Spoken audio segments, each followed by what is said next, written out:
It's finally time for the grand finals of the Dreamhack StarCraft II tournament here in Austin, Texas. We started with 96 players that played across 3 days of intense action. Double group stages, a single elimination bracket, and now we are in the grand finals. One player will take home that trophy and of course $16,000 and of course WCS points, which will help them get to the global playoffs at the end of the year. I'm your host. Thank you to our sponsors, Zowie, Razer, G2A, Monster Energy, and of course Alienware. And you have to get on Twitter on your phone or maybe on the computer, hashtag DHOpen, and also include hashtag WCS. Start talking about it, include it into your tweets, and we'll read some of them and of course share the conversations with people around the world. Welcome to the expert desk. Get to us.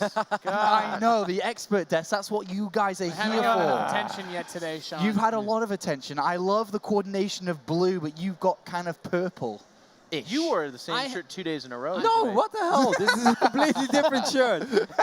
Sean and I are completely No, different. this shirt is so different than the shirt I had yesterday. That shirt was a different color of blue. What? Different brand as Fair well, enough. different style. Maybe. No, for sure. Roddy, 96 players. These two finalists, we'll talk a lot about them in a minute, but we've had a lot of fun. This tournament's been awesome to be here in Austin, Texas, to for the first time for Dreamhack, for the first time for us to do a tournament here in Austin as well. It's been brilliant. It's felt very old school to the years ago of the StarCraft tournaments. Sean, I mean, just kind of putting a face to it, how many times better is this Dreamhack than every ESL event that's ever been ran? And I mean, coming from you, I mean, feel it's like you're one of exactly the more the honest same guys as every we've seen. ESL event we've ever ran because we're a family now. It's the same. But it has been a great tournament, Nate. It's been great, and you know, the other thing, of course, as you mentioned, Austin, Texas, first North American Dreamhack. What a Dreamhack! How very fitting of a location to finally have an American coming in here and making it all the way to the grand finals. It's a discussion that we haven't had, pretty much not in my career. I've never, as a caster, been able to say, yep, there's a chance an American player is actually going to win a grand finals against a Korean, no less. Yeah, this is something 8 that's states of the Alamo. I mean, I suppose the last time this happened really was Hydra versus ex-Korean or whatever it was. Long time ago. Yeah, it is a very long time ago, but it's awesome, and it's not totally out of the blue, right? I mean, there's a reason why we've been hyping this kid, because he has been posting the online results for us to actually talk about him and be like, he is a very serious contender going in. I think everybody that follows the scene very closely was aware of that, other than a couple of ESPN writers who thought that he just hasn't really proved himself yet. But other than that, we all believe that Neeb could go all the way here. It's great to see him here. It's great to see him in the final against a player that he has defeated before. Like, if you're a big Neeb fan or if you haven't watched that much StarCraft, no matter how good Hydra looked in that semi-final, that means very little when you look at a ZVP matchup. Obviously, Hydra is very good, but ZVP is completely different than ZVT. Well, here are the players that survived the group stages. 32 players made it to the single elimination bracket. We can take a quick look at that, and you can see exactly the path that these players took to get to the grand finals. We've had players from, I mean, just look at all the different flags. All these players that have traveled from Europe, from South America, from Asia to come here to Austin, Texas to play in this tournament. And now finally, as you've mentioned, America versus Korea in the grand finals, a best of 7, Protoss versus Zerg.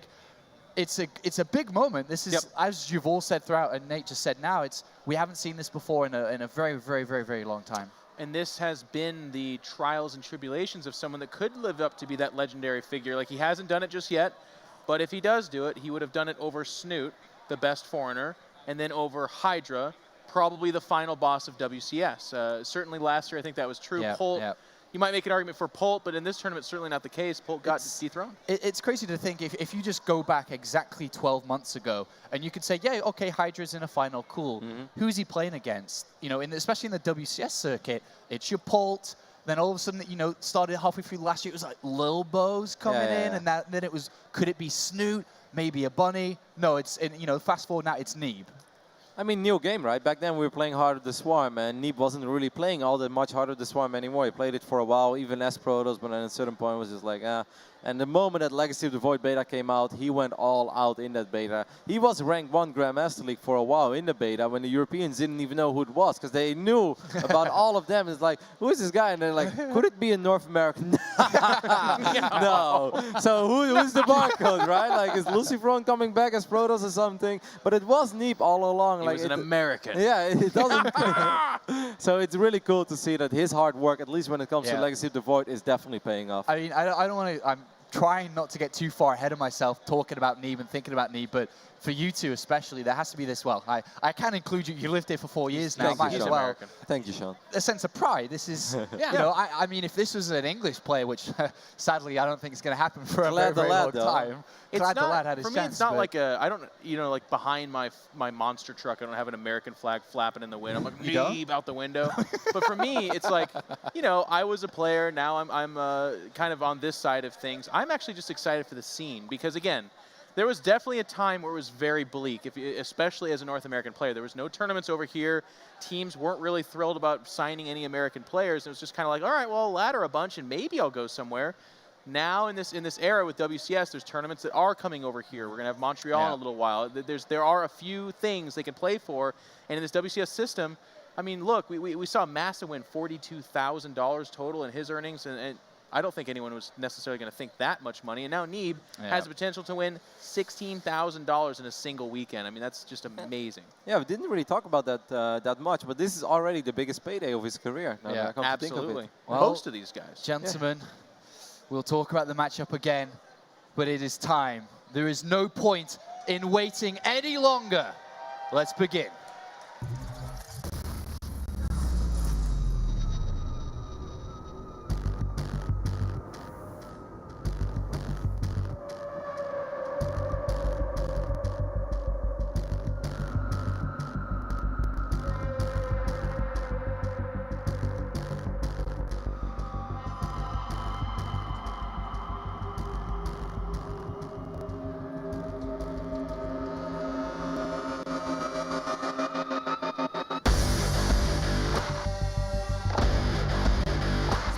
He's in trouble. Some great fumbles going down. The Ultra's closing oh so quickly.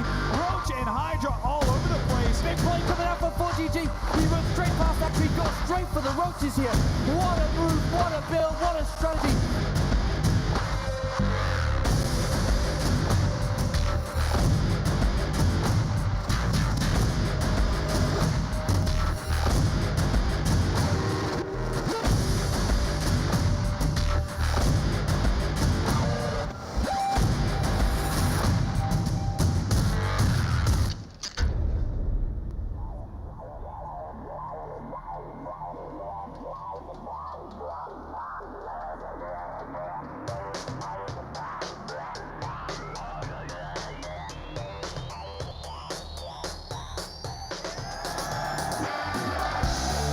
Ladies and gentlemen, Austin, Texas, here we are for the best of 7 finals for StarCraft II.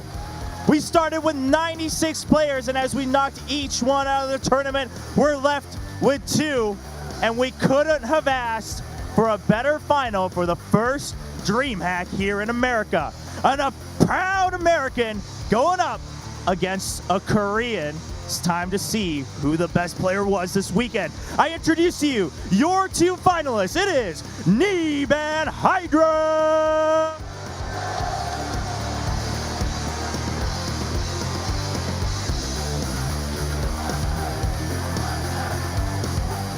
All right. Got quite the crowd here. I'm going to first talk to Neeb. I mean, we talked about the crowd before. We talked about your weekend so far, but let's talk Hydra. You've played him online a couple times. You've beaten him. Are you ready to show all these people and the people around the world that you can show that same success here on stage? Yeah, I'm ready. He's ready, ladies and gentlemen. On the other side, Hydra.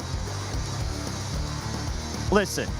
You know, we talk about it all the time, but let's be honest, you're the last standing Korean.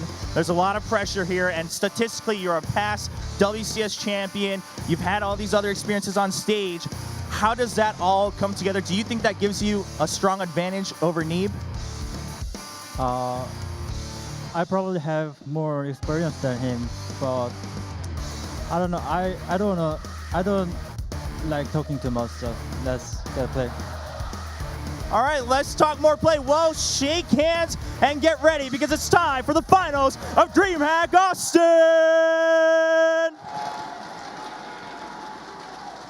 America versus Korea.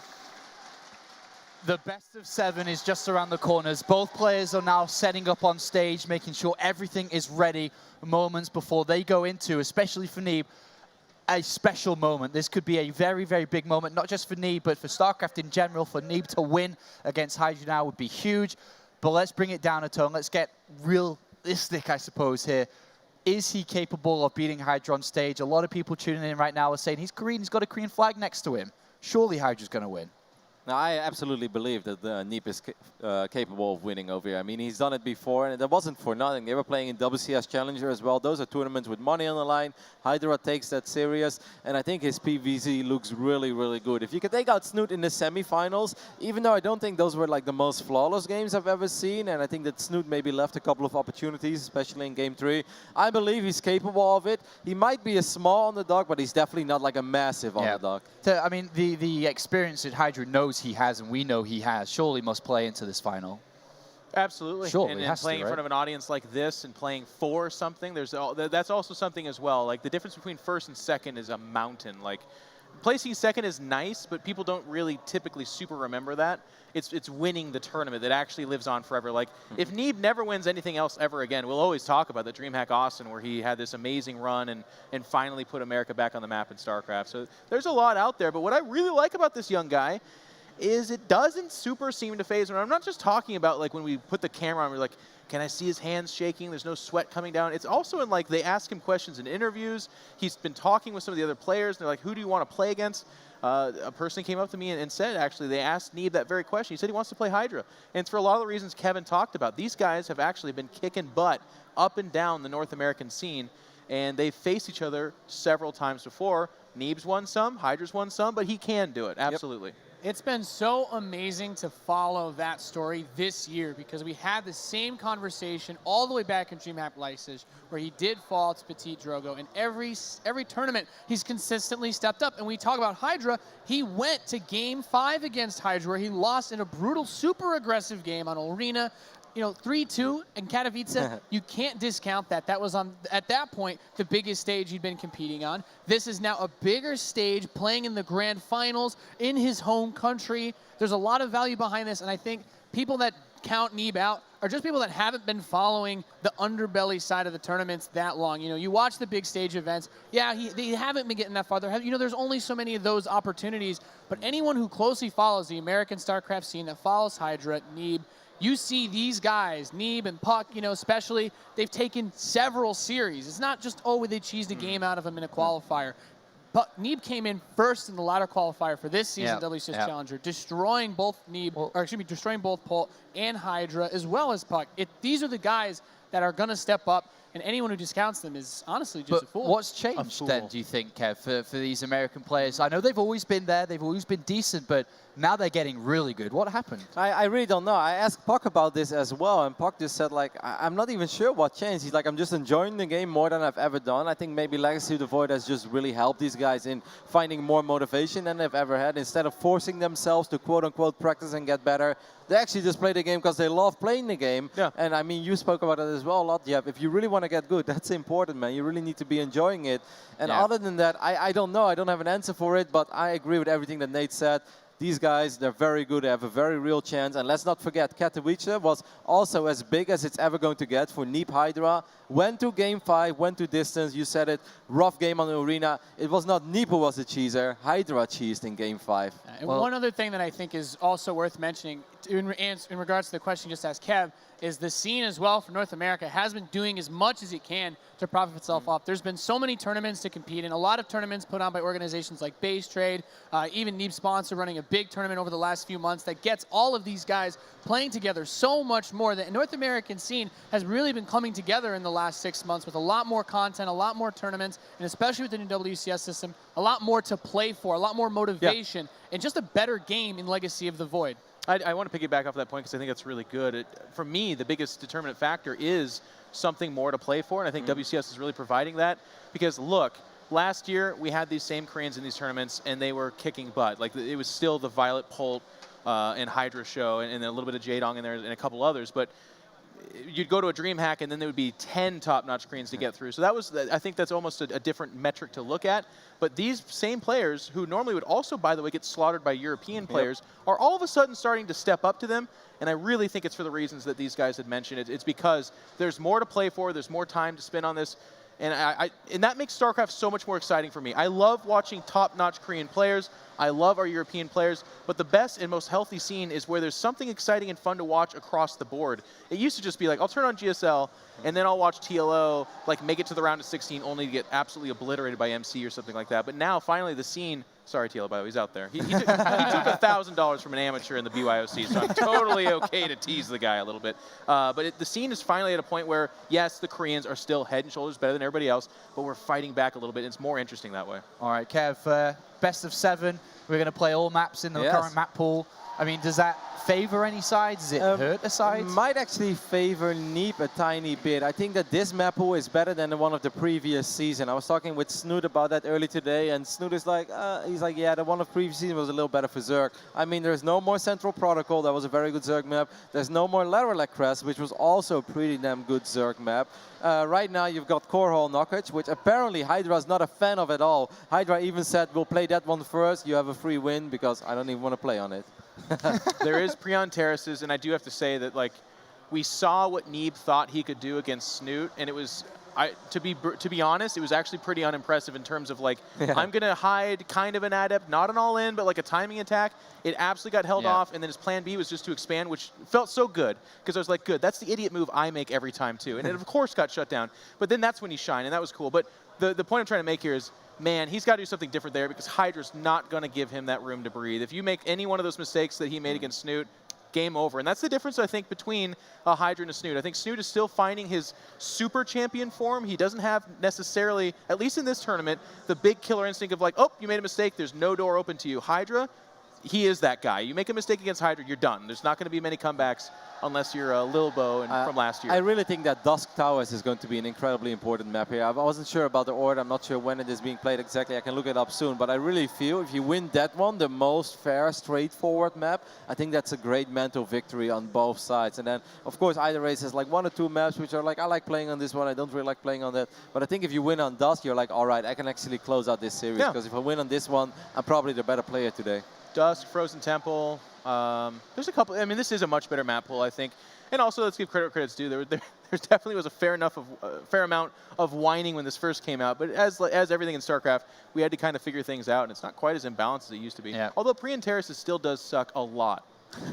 It's a terrible map. There's always the fear of Neeb falling flat on his face right now. I mean, just completely collapsing and this being a complete stomp as well. But if that was happened yet? Yeah, that's what I was about to say. If that was the case, then surely this would have become a bit more evident in the semifinals or the quarterfinals. But he stayed solid every single time. What's kind of cool about him too is stylistically, and this is very reminiscent of, speaking of our Korean overlords, like Rain, his old style when he was in his first dominant form. He didn't rely on mega timing attacks and cheeses. He was actually like that one Protoss that was playing super straight up. And I'm seeing a lot of that in Neeb. Like if you watch across the board in all 3 of his matchups, but even in PvZ, he does not rely necessarily. He will in a series, of course, from time to time, but overall, stylistically, he's not like, man, I need to hit that secret timing attack, or gosh, my DTs better really cut him up. He's a patient player, and I think that's the best tool he has going into this. Yeah, I totally agree, and Sean, to your point, I really don't want to talk about nerfs anymore. If you make it to the grand final, you're obviously capable of dealing with them. If Hydra takes out this Neeb, who's in this current shape he had, then all the props to Hydra, because it's not easy. And I mean, we talk about Hydra like he's the guy that always comes over and wins. Like, yeah, Hydra is extremely good, but he hasn't even won that many events yet. You know, Leipzig, he went out in the quarterfinals. Out of the 3 WCS seasons last year, he only won 1. I mean, he was awesome. Only one of them. I mean, it's great. He was only a second in the other, by the way. The second in the first one. He took first place in the second one. But still, across 10 tournaments, you expect him to win like more we expect than 1. him to win like 6 out of 10. And it hasn't been that much. So it's also a very, very big series for Hydra, and he's a great guy, man. Like, I really like the way he handles himself. He's still a little bit shy on the interviews, but a couple of the answers he's given over the years where he's like, I actually was more nervous about this interview than the tournament itself. Like, you know, that grows on me. So he's a really good dude. I like last night when Chobers asked him about Massa, and he just like kind of was like, isn't he Korean? And Chober, the other Korean, is like, I think so. Gentlemen, the game is loading. The crowd have noticed. Very quick here. Predictions, Roddy, scores. 4-3 in favor of Hydra. We'll go 4-2 Neeb. 7-0 Neeb. No, I'm just kidding. 4-2, I think Neeb. All right, we've got a lot of Neeb support here. Let's go to the commentary team for this one. Roddy and Nate, take it away. Thank you very much, Apollo. It is time for the grand finals. We are loaded into Core Hall Carnage Knockout, Roddy. How many times have you said that, Nate? Like none. In the bottom right position. Spawning as the red Zerg player from Team Root, we have Hydra.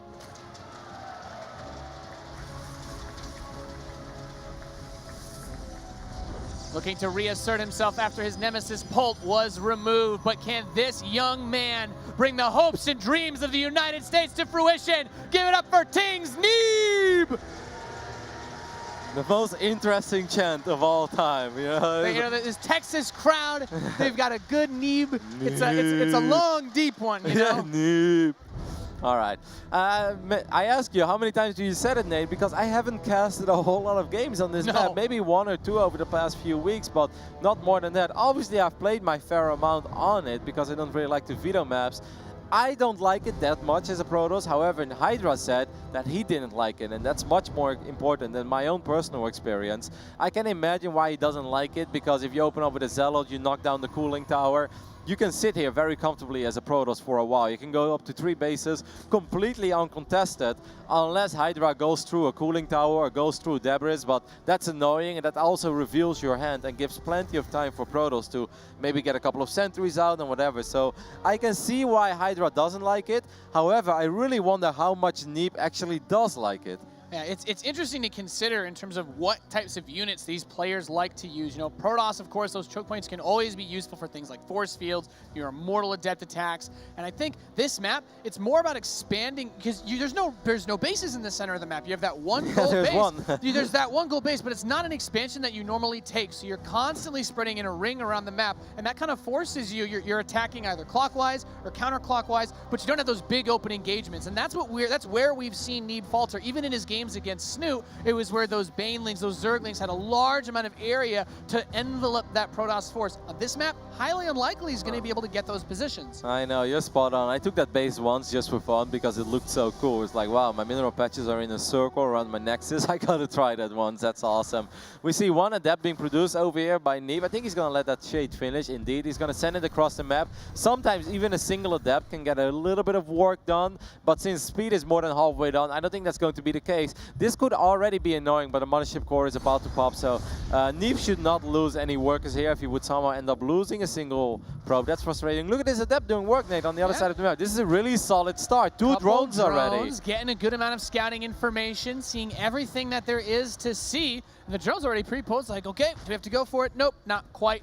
Meanwhile, Hydra, of course, is on 3 bases now, and look at that very fast robotics facility. I know, that's ridiculously fast. 3 minutes and 10 seconds. He's going to use a Photon Overcharge to knock down this cooling tower, maybe afraid of a crazy link flood. And you know, now that I really think about it, I actually really think that these spawns have a big potential for Neeb, because he can, where his third base would ideally go is pretty much up the ramp by his natural, right? And suddenly, he's right next to the third base of Hydra, so pushing out, being aggressive can be so much easier because it's just that one choke point between Neeb's potential third and Hydra's third, where, you know, you're not going to be able to get a very good position on a Protoss army that's clumped up. Nope, and it's going to be very rough as well. If you ever want to defend a location like that, obviously Lurker would be the go-to unit, but it takes a while to get to Lurkers. We said that the other day as well. It feels like it takes forever when you start morphing that Hydra then. One Overlord does get picked off. Overall, this is a very solid opening for Neeb. It's just a couple of minor advantages across the board, but they stack up. If I open up with an adept that I actually save, that doesn't die, kill 2 drones, force drones to run away, I love it. Could be a little bit of disruptor harass over here with a warp prism with speed and a couple of disruptors. I can get behind that. He's supply blocked. He's had something cute on his robo facility. I don't know if that's the prism. Okay, it's an immortal. So setting himself up. I mean, I think Immortals early on, if you're planning to do a later push, can of course be useful just at breaking down the debris to get to the next base. So that's one thing to consider. But also maybe he's just worried about the potential of getting attacked before he can make whatever play he wants to do. Yeah, but I mean, why would he make a Robo Bay if he wants to attack with Immortals, right? Like, he's probably going to open up with a Disruptor. I can only imagine we're going to see War Prism speed and some Disruptor arrest. I'd expect something just like a safety Immortal. Yeah, exactly. There's a lot of airspace around the bases over here. I mean, look behind the natural of Hydra. That's ridiculous. Like, you know, War Prisms can just have a day. Tell you what, as a Terran player, you absolutely love this map. Liberator, Heaven. And there's the Disruptor Roddy with +1 attack coming in as well. And that third Nexus, which, like I said, within, I'm pretty sure you could get like where that mineral line is going to be within one screen, basically, of the other mineral line. Yeah, you're super close. So this kind of just encourages that really early aggression. Yeah, I mean, this is rough. I like that Hydra is already starting to work on this debris, but Neeb is showing, he's like, hey man, my army's actually over here. This is a cool move by Hydra as well. He's going to drop the Spire. Like, I think if you just make Hydralisk over here, the army of Hydra will be stronger. The biggest problem is he can't actually go through this because he will get force fielded out for days, and that will happen at the other location as well. So even though Hydras would be the right unit to go to, I like this by Neeb as well. He's applying pressure, doesn't have to commit, can always back off, can always retreat with force fields. This is a smart play. It's important to keep in mind that if he does make a mistake or slip up and his army gets caught out of position or somehow Hydra's able to overwhelm him, he's immediately at the third base. So that's going to die super quickly, and then he's also very close to the natural expansion. So you're playing with fire by getting this aggressive this early on. Counterattacks can does be have the tricky. Mothership Core though. Yep, recall of course will be very important to have that handy. Disruptor Ball goes out, gets two Hydraless force fields come down as the Disruptor does get picked off. Yeah, he loses Disruptor, and actually a lot of the sentries getting trapped over here as well. Mothership Core will recall the units out in time to where? To right over here. A lot of those units still a little bit exposed, but Photon Overcharge will save the day for now. Yep, and now another Disruptor comes out as well. Those Disruptors so key. And Aspire, you know, I love the idea of mutas on the set just because you avoid the middle of the map so much, you can still bounce between those bases very easily. The biggest problem for Hydra is that he has absolutely no money to make Mutalisk, Nate. I like the idea of Mutalisk as well, but I don't think Neeb is ever going to allow him. He's building Spines and Hydra, so yeah, right, all of his money is going straight into defense, but Neeb is coming up. Once again, those Hydras are so squishy. I love the high number of Adepts in this army. There's not a lot to buffer for the Hydras, save those Queens, and once that Disruptor reloads, things get ugly very quickly. I love the super fast Disruptor. It's getting so much value. 5 Hydras, picks off the Queen, and Neeb takes a dominating fight, moving forward as the drones get pulled, and already taking a demonstrative supply lead against the Korean Zerg player. Neeb taking the first map for America. GG! Very decisive victory over here for Neeb on Core Hall knockout, but it is a map that Hydra did not feel comfortable on at all. So it is it's a great start for Neeb, but I don't think we should get too far ahead of ourselves just yet. The next map, I believe, is going to be Dusk Towers. Now that is a very, very key important map. This, as you said, is going to be the most fair, balanced map in the pool right now. It's been around for the longest map since the release of StarCraft II, Legacy of the Void, which means this is a map where both players are going to have a lot of experience. These two have played each other on a lot quite on this map. I've been able to cast some of those games just as back and forth as any other map. There's no trickery that I've seen, and I'm just excited. I love Neeb's use of Disruptors. He's as successful as he is, there's very few other Protosses, it seems, that kind of try that style as much as he does. I mean, normally it's just hard to get up there, right? Like you can get 1 or 2 Disruptors, but on that point you just get overrun. Like if you think of Frozen Temple or even Dust Towers to some degree, you have a much wider area to cover. On this map, it made perfect sense for Neeb to go for this build. I mean, this was a very close moment though. If Hydra catches the Mothership Core here, then it could have gone all downhill for Neeb very, very quickly, but excellent recall. Even if he ended up losing that Disruptor, it just made sense going for this build because he can always back off, he can always rely on force fields in this area, and I mean, Photon Overcharge saves the day over here. Neil Disruptor arrives, and Neeb is like, all right, cool, this game pretty much in the bag, because let's not forget about this pretty good start he had with that single Adept. Yeah, he was able to get a lot of work done against that fast double hatchery opening from Hydra, and this is going to be the map where if Neeb can pick this up, he is really setting himself up in a great position for the rest of the series, getting the most standard basic map. That is just, like you said earlier, it's a huge mental blow. Suddenly Hydra's like, okay, Coral Carnage knockout, I'm not going to let that one phase me. If I lose on Dust Tower as well, now all the other maps get kind of funky. Yep, and you're down 0-2, and that's when things already start getting a little bit rough. I mean, it's a best of 7, so there's plenty of comeback potential, but Dust Towers is a map that often counts as more than just a single map. It's really one of these like, all right, am I good enough to win this series? Well, we're about to find out. That's right, we are loaded into Dust Towers, ladies and gentlemen. This is the Dreamhack Austin Grand Finals. In the bottom left position as the Red Zerg from Root Gaming, he's Hydra!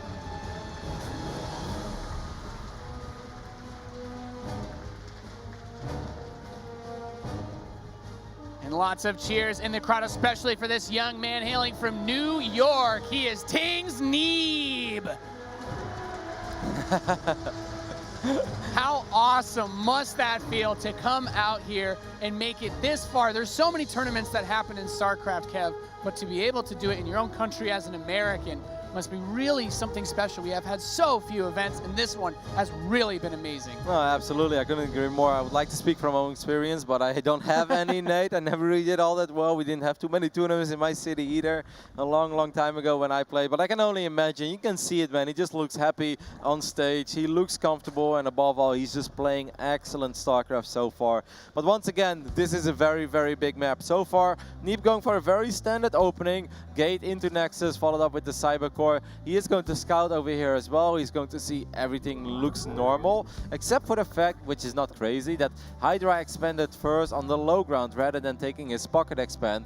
And whenever I face this, Nate, I'm always a tiny bit worried about maybe a massive Queen push marching across the map, very similar to what Snoot did earlier today on Frozen Temple. And those builds are very rough to deal with. I must say, I think Neeb did a phenomenal job on Frozen Temple and not just straight up dying, but he did ended up being pretty far behind. Even though that game went on for a while, he did take a lot of damage. And whenever I see a Zerg player do this, that's already in the back of my mind as a Protoss player. It's like, okay, be careful, be cautious. It's just those things that you have to think about as well. Like, are they planning something else nefarious? If you don't check the pocket natural, what if they don't take it? It can make things even worse. And at this time, we also see the Nexus finishing up. There's an Adept pops and a Stargate opening. Talk to me, Kevin.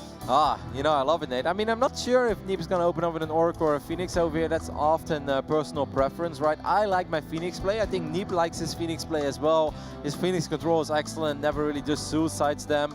A couple of adepts into Phoenixes works well. It's easy to secure your own turret base, which is very important, obviously, as Protoss. And the most important thing, Phoenixes, map presence. I mean, we know it, right? It's guaranteed damage. It will always force out a couple of Spore Crawlers. But it is a very fast Stargate, and when they rush into the Stargate this quickly, sometimes they will try to catch their opponent off guard with an Oracle, which obviously has higher you know, burst damage than a single Phoenix. Yeah, interesting to see how the Overlord speed is going to play out, being able to get that early scouting information. If it is, in fact, an Oracle, I mean, should kind of see it coming a little bit to some degree, Phoenix. But it will be a Phoenix play. At the very least, that means pulling the Overlords back will be easier. Yeah, this is not all that bad for Hydra. He's probably going to lose at least one Overlord. Maybe ends up losing two, but at least he knows what he's going up against. What is very important, oh, this is nice for Hydra. He's going to pick up this Adept in the middle of the map. Not before Neeb still gets two more. What? No. In the end, some things are just meant to die, Nate. If he dies, he dies, and he died. Nah, it's all good. Did he see the gateways, though, with his Overlord? That is something that I am worried about right now, because Neeb can actually apply some pretty serious pressure with the additional Adepts that he has. If he wipes in like 3 more Adepts and Hydra decides to skip the Roach run, this is something that Zerg players often do, right? It's like, oh, okay, you go for very fast Phoenixes, cool. This will allow me to just drone up for a little while, and they'll skip the Roach one or even skip the Baneling Nest, and then suddenly if 7, 8 Adepts make their way across the map, that's where things get very rough for the Zerg player. Yeah, he's got the probe down here, taking that third base, and the Phoenix counts can continue to rise. So it doesn't look like we see a huge commitment just yet. Okay, so +1 melee. So is this already giving us an idea? Okay, well, I guess the drop Overlord on the production tab is also going to suggest we're going to see some drops. Yeah, maybe just mass Zerglings over here as well. Maybe this is going to try to overrun Neeb over here. I mean, Phoenixes are pretty awful against Zerglings, right? That's safe to say. You don't really want to ever lift up Zerglings with your Phoenixes. We see the Baneling Nest there as well. I have the idea right now that Hydra is going to stay on hatchery tag for quite a while, make a few more drones, and then just make nothing but units and just try to completely overrun Neeb. Unless this is just for like a secret Baneling drop somewhere, he's going to tuck away an Overlord. But the Baneling Nest isn't done just yet. I mean, this is a drop Overlord for sure, but there's nothing inside, so. I mean, he's still making a couple of drones. I'm a little bit surprised here. I really wonder why Hydra is going to take this. Double Robo is the follow-up. I mean, I guess that's something that Hydra is sort of expecting, because that's not uncommon, right? We see this very frequently. Relatively standard. Oh, we do see a layer there.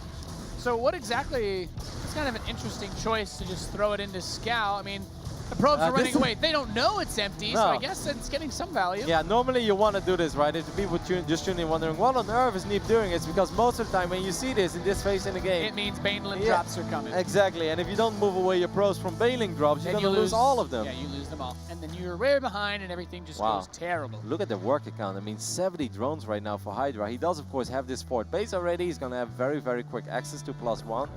But where is he going to take this from here? Is it just going to be a Hydraless then? Is he just going to play Hydra Ling into Lurkers eventually? That lair still isn't ready. I mean, he does have the +1 melee, but shows his hand with the drop overlord as well, saying, you know, I was thinking about maybe doing something like this. And +1 attack is going to boot up. We have the robotics facilities complete. Single portal on the way. So many drones, Nate. Holy hell, he already has 65 workers. He's making 13 more. Of course, he's always going to lose a couple. I mean, that's what I meant with Phoenix damage is inevitable. It doesn't matter if you're Hydra or Jaedong in his prime or Soki. You will always take some damage of Phoenixes, but Hydra is like, right now he's playing very, in a way, almost reckless, where he's just like, I'm just sure you're not going to attack me. I know you're making a couple of robos. It's very unlikely you ever attack me off the back of double robo. Against this. Yeah, Baneling speed starts up too with an infestation. He's just gonna rush up the ult. Nah, he's definitely not gonna rush up the ult. Doesn't work quite that well against Protoss. It can work, but I'm a little bit surprised because going through this phase in the game without a Spire or without a Hydra Dam, we do see the Spire being morphed in right now. Is very weird. I think he has enough. Well, I must say, I think he has enough Zerglings, but enough he's sure about that, Nate. He doesn't really have a whole lot of units. Neeb is just going to move out right now, clean up a little bit of creep. Still has these Phoenixes, still finding openings left and right. Can we take a look at the units lost resource step? Because I have the feeling that Neeb has lost almost nothing this game. Yeah, resources lost would be kind of interesting to look at this point, but some Banelings do get morphed in. Speed is almost ready as +1 attack is finished. I like using this high ground spot, can force yourself in, get a couple of drone kills. That Immortal is going ham on the Spore Crawler. One shot at a time. Yeah. 7 more gateways, by the way, as a follow-up over here for Neeb. I love this, though, denying a couple of mineral patches, too. Drones still dying. He has killed quite a few drones already in this game. Even though Hydra still has 78 drones, he has lost so many drones. And this is just a very hard army to engage. There we go. Look at this, man. Ouch. Neeb has lost 1 unit, has killed 43 units. That poor Adept that almost made it out. Alright, a couple of Banelings will start rolling in. Neeb not paying attention. Now suddenly losing a whole lot of, well, he was just not looking there, Nate. He could have force fielded that off easily. That definitely stings, yeah, quite a bit. No force fields available then because of that. Some High Templar getting morphed in, so he's trying to put his gas towards his tech that's come out, but not a lot of force fields. Hive already done, Nate. Greatest Spire on the way. Ling, Bane, Broodlord. Yeah, that's quite bizarre. I mean, it's very important for Neeb that he identifies this. I'm not sure if the Phoenixes have seen that Greatest Spire. They've seen the Spire, just not the Greatest Spire, but they know about the Hive. So I guess Neeb has a pretty decent run on this. More Banelings rolling in. This time the splits are good though, Nate. Only a couple Stalkers dying. He brought those splits back from when he was playing Terran, Roddy. But there's still quite a few waiting back, as well as those Spine Crawlers. He just comes up, he's like, yep, let me just throw them into you. Burn through most of your shields. I mean, the only thing that's the Immortals. Barriers soaking up Banelings for days. It's important for Neeb that he doesn't give too much respect to Hydra right now. Nate, he needs to go. But there aren't any Corruptors on the map yet either, right? So there is a little bit of more time, even though the Greater Spire is ready. Yeah, but that's like, this is not the point. Hydra right now has almost no units other than a few Banelings. If Neeb goes for it and snipes the potential 4th and 5th base, or the 4th base that's over here. Yeah, he can do crippling amounts of damage. Yeah, exactly. But if he waits and he starts fighting Broodlords, that's where things become much more complicated. Obviously, Neeb doesn't know what we know, but this is the moment. Neeb, Hydra is like nothing. Yeah, this would be the best time for him to push out. I mean, he has a probe at the 4th, but the Lings are there to deny. Just needs to keep pushing. It's just Zerglings and Banelings. Adrenal Glands is about to finish too. These Lings are not quite as strong as they could be, or they will be in a few moments' time. All right.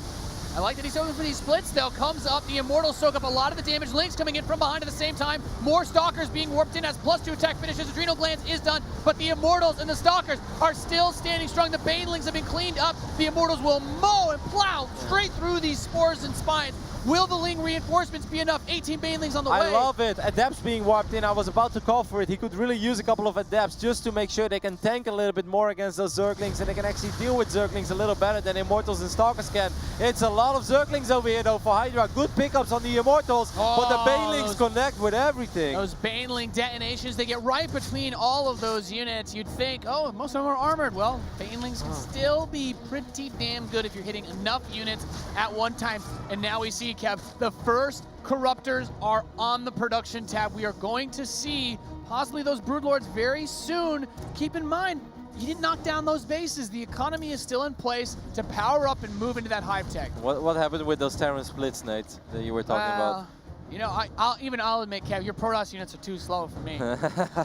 A few more Archons would have just done miracles. Like a few Archons, a few Immortals. He was just extremely Stalker Immortal heavy. I guess Neeb was convinced that he was going to have to deal with at least a couple Broodlords. So another thing as well is the Adept's range is so low. By the time they can kill a Baneling, it's going to blow up in their face. But it's that previous fight, I feel, where Neeb lost more units than he should have lost. If he has 2-3 extra Immortals there and he splits his units up a little bit, there's only so much Ling Bane can do. Obviously on creep it's always terrifying, but I think that could have gone a lot better for Neeb than it went. I like the additional Adepts, but I feel it was by then a little too late because he lost a lot of units before that. And he still never saw the Grave of Spire, right? But you have to assume that the gas is going somewhere. You know, you're not only spending every gas you have on Banelings to defend. Not very cost-effective versus late-game Protoss. Yep, he still has these Phoenixes over here as well, but excellent hold though by Hydra. I gotta give credit where credit is due. That was a pretty terrifying Protoss army marching across the map on a very unfortunate moment for him. He just wanted to peace out and make some Broodlords, was forced to defend with Ling Bane, and got a couple of very, very good connections. Yeah, so some Lings are going to come up now towards the third base. Need to watch that possible run-by. Possible. Okay, here they go. There's the Warp-ins to stop it now. A couple Zealots. That should be enough. Trapping these Zerglings inside, of course, these are very dangerous Lings. +3 attack and Adrenal Glands. If you let them get in a probe line, if you let them get around a Nexus, it will die. Yep, I cannot emphasize that statement enough, Nate. If those Lings make their way into the main base of Neeb, that is the beginning of the end. These Lings, they may seem harmless, but they're not harmless at all. These are terrifying creatures. They're not cute. They're not Carbot Lings. No, they will kill everything very, very quickly. And if you think warping a couple of Zealots is going to deal with it, absolutely not. Absolutely not. 23 Banelings on the way. So the weird thing about these Banelings is if you try to get underneath the Broodlords with Stalkers blinking to get them, it's going to be very difficult. So I'm not sure how he's going to approach this army. This base is super dead. This forward base of Neeb is extremely exposed. He's very Zealot heavy right now. I'm very worried. He's going to warp in a couple of units, but this is what we were just talking about. Yeah, +3 Banelings, one-shot probes as well, so it's an incredible amount of damage to throw onto that force as the Zealots come in, trying to help deal with this. Charge is just about ready. 17 probes were picked off in the defense of that base, but here we go. The Broodlords are here. There's so many of them. 5 more on the way. Neeb's army cannot get close enough with all those Banelings underneath. And that army is probably not even strong enough. I mean, look what happened to all these Zealots, Nate. There's a Photon Overcharge as well. In the end, these Lings will get picked up, but not before they've killed all the probes, all these Zealots, the Pylons over here as well. And this is just a terrible army against Broodlords. There's no other way to put it. Like, yeah, in an ideal world, the Archons stand right below the Broodlords and they shoot at them. Well, there are so many Banelings. Yeah, that's never going to happen. You know, these Archons, they will always get stuck behind the Broodlings. Yeah, man. So you think about like trying to use Thor's, man, those Broodlings will hold them back. Now everything's going to try to push forward at once. The Banelings crash into the Zealots, destroying most of them. And GG is called. Hydra ties the series 1 apiece. What a great game. I really loved it. I loved it on both sides. And I mean, it's hard to pinpoint one key moment, but I think that very first attack, right, when Neeb was just trying to deny the economy a little bit, losing those sentries, losing those fuse. He could have pressed the issue a lot sooner, like you mentioned, that also. But I mean, even before that, you remember when he was on that sledge on the high ground? Yeah, on the high ground. Forgetting those force fields, I really think that hurt him quite a bit. But overall, I think break the rocks there too. Yeah, I mean, then you don't even have to pay attention, right? You can just stand there for a while and just deny all mining. But I mean, at least we've got a finals on our hands, Nate. The sweep is never fun. 1 apiece, I like it. Yeah, already proving, I think, to be the exciting grand finals we were all looking forward to. That game too, very back and forth. They definitely both had their opportunities. It was so strange to see Ling Bane defense straight into Broodlord's ZVP. That's not a thing, really. And what I love the most by Hydra is like, He could have rushed out Brood Lords at one moment, but if he would have done that, they would have been a little bit too late. So he's like, no, I gotta go for it. I just gotta make nothing but Lings and Banes over here. Like, this is the second fight. There was a fight before this where I really feel, I mean, these connections were juicy though on the Banes. Very well done there. You can see Hydra not just A-moving, right? Like, he was positioning the Banes, and once he liked the position, that he's like, all right, go. So really well done. Yeah, really beautiful control there from the Ling Bane setup that Hydra had. Neeb, there's certainly a situation that he's going to be you have to be a little bit more expectant of that. Definitely want to be more diligent on the Greater Spire. We assume that he had that knowledge, but no, he didn't have quite what he needed. I'm sure he did. I think that's why he kind of rushed into it. While if he looks back at this game, he's probably thinking like, man, I should have just get like 2 or 3 extra Archons, then take that fight again, and I'll win it any day of the week. Because there's a reason why Zergs don't just match Zerglings and Banelings. Yeah. Because it's not necessarily supposed to work, but it works in scenarios. The Colossus used to be the Terror, and even now it should be the Archon. But let's find out who takes the lead in this grand final. We're loaded into game number 3 on Frozen Temple. In the top left position, we have the Red Zerg from Root. He's Hydra.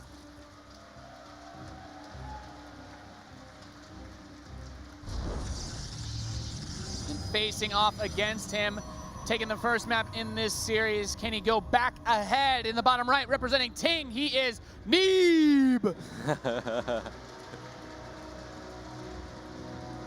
Awesome crowd. Austin has been phenomenal over the last few days, and I can't wait to see how these remaining games play out. And Nate, look at the build order. Already gas being mined for Hydra. Pretty damn early pool. Neeb will scout it, but if I'm Neeb, like, he's going to warp in the Nexus right now, and that's already a given. I'm not 100% sure what Hydra is going to do with this. He could just go crazy on Zerglings. He could also go crazy on Zerglings and drop a couple of Lings in the main. He will have a hatchery on the low ground, but he has very, very quick access to Zergling and Zergling speed. And normally there's a reason for that. Yeah, this is just one of those things where it's very difficult to read a player like Hydra. You know he gets build strategy and advice from guys like Cats. You know he's one of those players that will throw those drops at you. He'll throw those Ling drops. I mean, how many guys have we seen able to bait somebody with a fake empty drop overlord like that? You know, he'll get in your head in any possible way. I really liked it. Went for that Dropper-Lord, realized that it was going to be hard to sneak Banelings across the map, just send an empty Dropper-Lord, and actually did a lot of indirect damage. We do already see a pylon being wiped in right next to the Nexus over here as well for Neeb. That is in case he has to worry about Link drops, because Neeb also saw, he's like, wow, fast pool, fast gas. All right, I mean, this means that your economy is going to be a little weaker than it's supposed to be, but this obviously gives you the ability to be aggressive in one way or the other. There are many ways that Zerg can be aggressive off this opening. They don't have to be, but they can be. Yeah, I mean, at worst, you're just getting your queens out a little bit faster. You can still take that third base pretty quickly, but you're going to be safe against any sort of crazy shenanigans that could happen. And that probe should have spotted that drone. That's unfortunate. Then again, with 2 Lings there, it's going to be hard. Forge. So Neeb is a little paranoid, Nate. There is a reason why he's making a Forge. This is a much quicker Forge than we see in most of the games in Protoss vs Zerg. So, I mean, it's hard to look into a player's mind, right? But he is a little bit paranoid. Maybe Link Queen, does he? No, I don't think he has to worry about that. You know, that build that was popular for like 3 weeks where they put in a bunch of Queens and Zerglings and Overlords and fly across the map.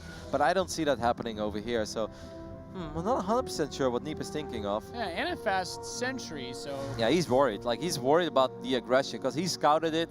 I mean, this reminds me a little bit, you remember Nurcho Showtime when Nurcho opened up with a very similar build like this multiple times in a row, was not aggressive, was not aggressive, was not aggressive. By the time Showtime stopped being defensive, he was aggressive and killed him pretty fast. So, I mean, this is an opening. You gotta respect it as a Protoss, but at the same time, it doesn't mean that Zerg will always be aggressive of it. Yeah, so... +1 attack is going to be the choice. Of course, want to use that Forge for something, but there's no other tech with it. So the Overlord scouts that.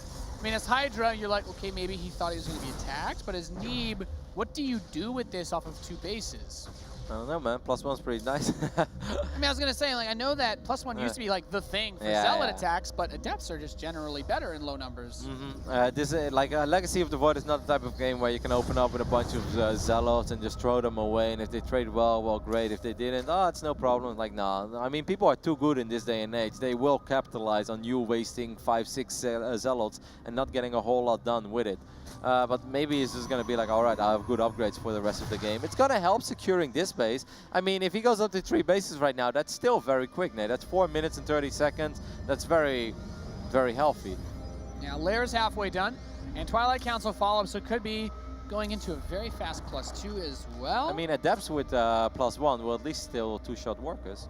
Oh, okay, that's a pretty good point to bring up as well. So the harass will get a little bit easier on the part of Neeb with those Adepts. And Zealot, not on hold position, but moves back just in time. Not able to capitalize on that is Hydra as this army makes its way up. Never mind, they always do. It's the SUV that does more HP. Yeah. But I mean, this didn't really do anything. Nope. I was thinking of SUVs and With Marines. how slow the Adept attack is, sometimes it can regen enough if you don't immediately get the second shot off. Yeah, that's true.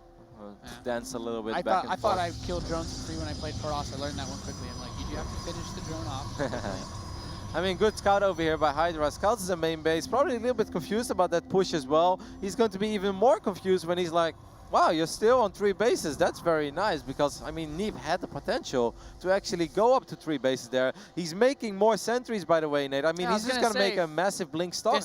Old school attack. Yeah, exactly. This looks like an Adept flavored Heart of the Swarm build, like +2, Blink Stalkers, very sharp, aggressive build. But with groove spines or muscular augments, I should call it, already half or on the way.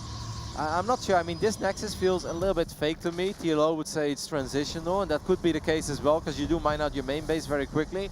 But he's not building probes, and Neeb is too good to just forget to build probes. So there is a reason he's not building probes. He wants to make this push happen. He wants to win with this push. If these links get a cancel on this base immediately, that's going to put Hydra in a phenomenal position.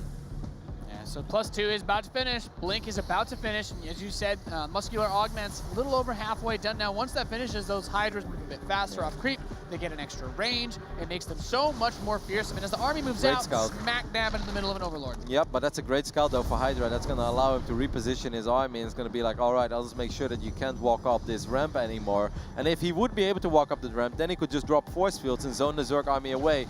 Maybe pick up the Evo chamber or pick up the hatchery, but it's going to be a lot harder right now with the units of Hydra in the right position. Yeah, decent force field so far, pulling in 1 or 2 of the Hydralisks, get rid of the Spine Crawler, limit the amount of micro that they can do, but that Hydralisk upgrade is ready. Lings coming in from the backside onto this army. That's very well done by Hydra. There's just no DPS in this Protoss army, Nate. I mean, it all looks fancy and flashy, Guardian Shield sentries, it's cute and all, but it doesn't really kill stuff quick enough. I mean, for every Hydra that you kill, 2 more pop up. Neeb needs to start killing more units. Yeah, the Evolution Chamber is exposed in this position, but he needs to get real, true damage done to this base because he's also getting attacked back at that 3rd base by the Lings. Yeah, that's a good counter, but I mean, at the same time, I would say Hydra, you can use those units at home, but he does kill a couple of Stalkers. Reducing the Stalker count is incredibly important because there is blinks, and normally you say Stalkers are not supposed to die. I do think that +1 is going to get cancelled, but Hydra right now knows if I just defend one more time, if I clean up this army, I pretty much win the game. Yep, the Stalkers continue to step forward, focusing them down. Lings are now being added into the equation. The Hydra is still standing strong, fighting even through the Guardian Shield, and that War Prism is going to come trying to make a few pickups to try and keep this push prolonged. As you said, he has the blink, but more Hydras come. The Lings are returning home. He's retreated back, but he did not get the damage done, it seems, necessary. There's still that 3rd base up for Hydra. Exactly. He killed 16 drones. That's great, guys. Don't get me wrong. And he also denied +1, I believe. I think that never finished up, but he only survived that with 4 Stalkers, and that's it. He doesn't have lurkers are coming. Fighting lurkers on 2 bays without a Robo Bay. Nate, I've been there. Not a place I ever want to go back to. No, it's a dark, dark place. Lurkers are the enemy of pretty much every single Protoss unit that isn't a disruptor. And even then, they can still kill those. Yeah, and I mean, like, Immortals can do great, but if you're only on 2 bases, single Immortal, one at a time. You can't afford to build what you need. Exactly. And I mean, Hydra also knows at the moment he marches across the map, he sends a couple. Okay, this is going to be more Stalkers. I mean, Hydra doesn't even really need Lurkers. Putting a couple of Lurkers, oh, that's. He's going to have enough time. Putting a few Lurkers there on the high ground is going to make it borderline impossible for these Stalkers to. Ooh, he's going to burrow them very quickly, though. I mean, a Stalker, does he even have an Observer here, Nate? I don't think he even does. Nope, no Observer on the map. Wow, Period. He does get 2 of the morphing Lurkers, though, but there's still 1 here, and that damage is enough. not going to stop. 1 Lurker. You remember that clip of the Marines avoiding that Brood War Lurker? I mean, that's kind of what the Stalkers have to do right now. This game does not have that AI, so... Come on, Automaton 2000. Show us your Blink Stalker micro. And he's Zerglings are going to poke forward. There's a Zealot with the overcharge as well. So, I mean, one lurker can't cover the whole area. Still cover the most important area. A little bit silly from Hydra, because if he has 3 lurkers there, this is 100% over. Losing 2 out of the 3 morphing lurkers somehow gives Neeb a chance, while he was not supposed to have a chance, but I still really like Hydra's position. Yeah, I mean, he's going to continue to blink against these Hydralisks, doing everything he can. Even without that +1, that concave helps so much. Another Warpin is going to come up here as another lurker makes its way closer. A lot of Hydras dying, though. But can he continue this push as the Lings come back from the other side of the map? It doesn't look that likely. Another lurker pushing forward, enveloping this army. Yeah, too much swarm, I think. I mean, really good effort, though, by Neeb. He's making Hydra work for it, but he has no answer to these lurkers. He's still being outmined, and I think enough Hydras will pop for Hydra to eventually stabilize. But boy, is Neeb making this close, much closer than I think it ever should have been. Yeah, he's putting his best foot forward here, but it's been so difficult with that plethora of Hydralisks that continue to come out, pulling the drones. Once again, cannot afford to lose that Prism if he wants to keep this attack going, and one of the Hydralisks does grab those 2 Stalkers. There was still a lurker, I believe, on the low ground as well that picked up 1 kill there. Man, is Neeb making this close? How is he doing this on 2 base? No, that was the only observer. Keep in mind that main base is going to be running dry very soon. Oh, it's super empty, With no 3rd Nexus, his income is about to plummet. Neeb's main base looks like my bank account right now. It's empty. Feels bad, man. Yeah, feels bad. 2 lurkers about to finish up. And I mean, as that lurker count increases, we talked about this is not the army to beat it. So he's going to take a little bit of a hidden base in the northeast. Whoa, does grab got one a of the lurker. lurkers. Nice micro, but he's used his blinks. These Hydralisks desperate to get on top of that War Prism. Another lurker does burrow too. Oh my god, he's just dancing with his medevac. I mean, this reminds me a little bit of Masa, his medevac. The War Prism reminds me of Masa, his medevacs. It's so incredibly low on HP, and it really feels the moment that that Prism dies, Neeb will just die, but it just keeps on flirting with all these Hydras, and somehow, some way, it doesn't die. He really needs to keep chipping away at that lurker count. That's the most terrifying part of this army for Hydra. I'm pretty surprised that Neeb's still in this one, to be honest. I feel like it's going to be a really brutal comeback if he can make it happen. 4 sentries being warped in. That's not because Neeb necessarily wants to make sentries right now. I mean, sentries not bad, don't get me wrong, but most of the time when you start making sentries here, it's because your minerals are mined out. And you're like, well, I've got some left. You scrape every penny together, and then you realize you've got a whole bunch of gas. All right, so the observers here goes for one of the lurkers and whiffs. Keep in mind, those Hydras with an Overseer, very, very capable of picking that off. A Ling spots that base too, so I wouldn't be surprised to see him flirt a few over to the northeast and shut that down. Very well done there by Hydra. I mean, Hydra does have to worry a tiny bit about these sentries. A couple of Lings being transported. Hydra's like, hey, you're not supposed to have a 3rd base. The engagement happens. Another lurker, Nate, got picked off there. Yeah, that's the most important unit to chip away at here. There, the first few force fields going. Guardian Shield just trying to chip away at the Hydras bit by bit. There's another lurker still alive on the southeast side of this engagement, but getting to the mineral line, there's an opportunity here to try and blink into the main base if he gets cornered, and he will, but the War Prism is down. There's no more reinforcements coming into this army, and there's also not many places to run. Well, I mean, he does get the lurker down, so that's something, but he lost a lot of units over there, and he's not supposed to be able to protect this 3rd base. Neeb is really making the most of what he has, but all the Stalkers, I think they're super trapped right now. Most of them will get picked off. He did do quite a bit of damage during all of this though, but losing his entire army other than 4 or 3 Stalkers, that's not worth it. There are way too many Hydralisks on the map for Neeb to deal with. He does not have Disruptors. He does not have Heart of the Swarm Colossus. Hydra is making Overseers right now because Hydra is asking himself, like, man, how much more money does he have? How can I still lose this game? A Dark Shrine. Please don't tell me you've got a Dark Shrine, you know. So he's going to counterattack right now. 1 pylon should not be enough. Well, it is apparently intimidating enough to push these Hydras back. Man, this game, how does Neeb do this? He's still He's supposed to be super dead for like the last 7 minutes, but he's still fighting. Fighting his heart out here, doing everything he possibly can to stay alive in this 3rd game here in the grand finals of Dreamhack. But the Hydras, the Lynx continue to push up. That pylon still standing strong Hydra for the really Team needs, Protoss. Yeah, Hydra really needs to snipe that pylon because you cannot fight in range of Photon Overcharge. Photon Overcharge has like 3 times as much DPS than any Stalker. This is a very key moment, holding on to this base, keeping the pressure up. I think he just got the Observer maybe as well. So Lurker Den is being remade. Very important to note. This is bizarre to me. I mean, he's remaking the Lurker Den, but Hydra's main is mined out too, so more minerals the better at this point. At least minerals that you can mine. Wow. Neeb actually with a stunning performance over here. 60 armies fly against 42. I'm starting to believe a tiny bit again. I mean, he lost so ridiculously much. But somehow, I mean, he's still in it. Then again, Hydra never really comfortably mined of this base, so he's got minerals in this base left forever. Some moments, you know, 15 minutes in a game, even your 3rd base starts running very dry. That's absolutely not the case. So Hydra can mine of this for a while, but Blink Stalkers have way more micro potential than Hydralisks do. And of course, with that Blink being able to soak up a little bit more damage, those Stalkers have a lot more hit points, so just need to continue to put on pressure.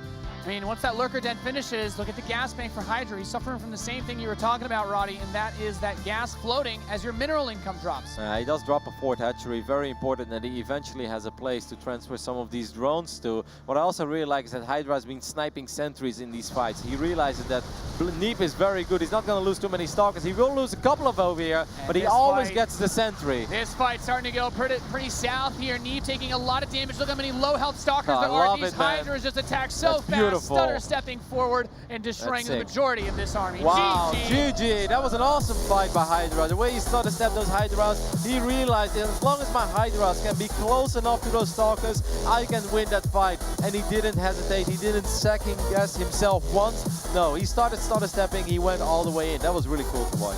Sick game. Hydra goes up 2-1 in this best of 7. Still needs to pick up 2 more games to become the champion here of Dreamhack Austin. And boy, oh boy, this series I think has really lived up to the hype, Kev. Yeah, awesome. I mean, I love it. I was just checking real quick. What is going to be the next map? It will be played on Runes of Endian. And that's a very interesting map. It's a map that if you play ladder, you're going to face nothing but aggressive builds. Then again, Neeb is probably good enough to deal with those silly aggressive builds. So I don't really know how this one is going to play out. It's the map with a lot of rocks as well. You can say very easy 3 base, potential easy 4th base, but take it from there. I don't know. I don't really know what to expect, but what I do know is that I love the first 3 games here. I mean, game 1... I'm loving this series so far, man. I feel like Neeb is definitely doing justice to all the hype that's around him, especially being able to make it this far. But you see, the head shake at the end of that game, he's feeling it. He's feeling a little bit of that. I mean, that last game here was rough, right? Because you don't want to tap out. Nobody ever taps out in a game, in the final, or grand final of a tournament when you still have a chance. But at the same time, you also know you're fighting an uphill battle, and you're fighting your heart out, but sometimes it feels like you're sweeping leaves on the windy days. Like, I'm trying, but there's always more. That particular fight felt pretty tough for him too, because there were less Hydras in the main base. If he was going to just go for a straight Blink fight versus it, I think that might have even been a better chance. But it's so hard to make those calls. You had the overlords over the Hydras. You couldn't see how many Hydralisks there were. And it's a battle of vision, right? We've got access to all the numbers. Like if I was Neeb in any of those scenarios, I would have been like, man, he's sitting on like a sick economy. He's got a ridiculous amount of units. We actually saw that he was doing serious work, and from time to time, it's like, is this doable? Is this winnable? Well, it turned out it wasn't in the long run, but he definitely made Hydra sweat for it. But I mean, I'm sure Hydra expected this as well. Hydra definitely didn't go into this grand finals thinking like, well, cool, this is going to be easy. Hydra has lost against this young man multiple times, so he knew that he's going to have to work very hard for every map victory, and I can really see this series go to distance. I just want more of this. That's all I need. This has been a phenomenal final so far, and so it shall continue. In the bottom right spawn, leading 2-1 in this best of 7, we have the Red Zerg player from Root Gaming. He's Hydra.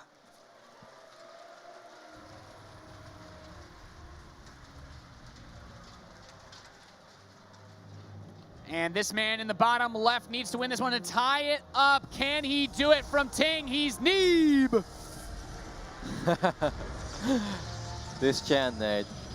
I know you told me the other day, Roddy, I don't speak soccer, but it reminds me a little bit of the World Cup in 2010 and the Vuvuzelas. Oh, no. Even that became a meme enough for me to know about it. So. It sounds a little bit like that. Yeah, it's a deep roar. Yeah. I think fitting for Texas. All right. Well, once again, we're looking at an early spawning pool over here. However, Nate, this time it's not an extractor, so this is a very different opening than what we saw on Frozen Temple. Hydra will just expand behind this, but it makes me wonder, why did he go for this early pool? I mean, 6 lanes push out. Maybe he's got some other weird thing that he wants to do. Maybe he's expecting Neeb to be opening a little bit greedier than normal so that he can try to punish that with the lings. Yeah, maybe he thought that you're going to try to drop your pylon and your gateway on the low ground, and then 6 lings this early can definitely mess with that, can force you to warp in another pylon or buy time with probes, but that's not going to be the case. I really like this, by the way, for Neeb. As long as Neeb identifies in time, well, there we go. He has a probe on the other side of the map that this is going on. Sending this probe scout out, by the way. So important. Yeah, he's not gambling, right? He's playing solid. He has confidence. You can temporarily warp in a pylon to block it off, or you can just chrono boost your Zealot. Your Zealot will be out in time. You follow this up with a Mothership Core and then depth, and these 6 Zerglings that Hydra produced, they will do absolutely nothing. And it does hurt the Zerg economy, so early game in favor of Neeb.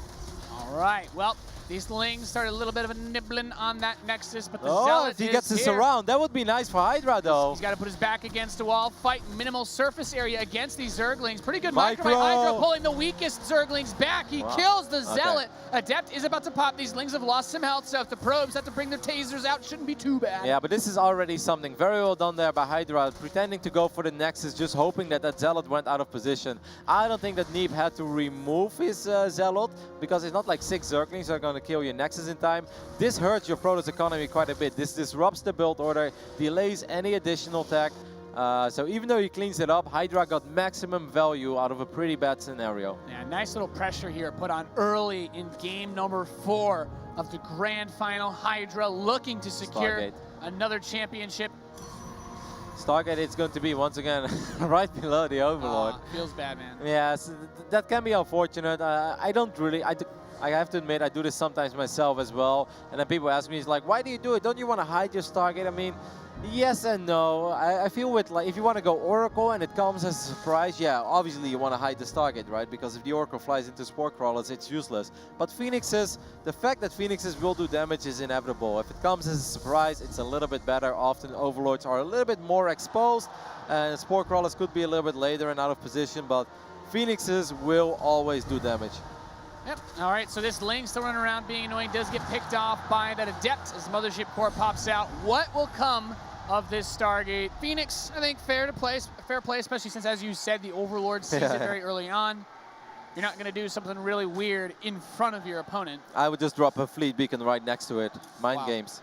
It's like, oh my God, it's happening.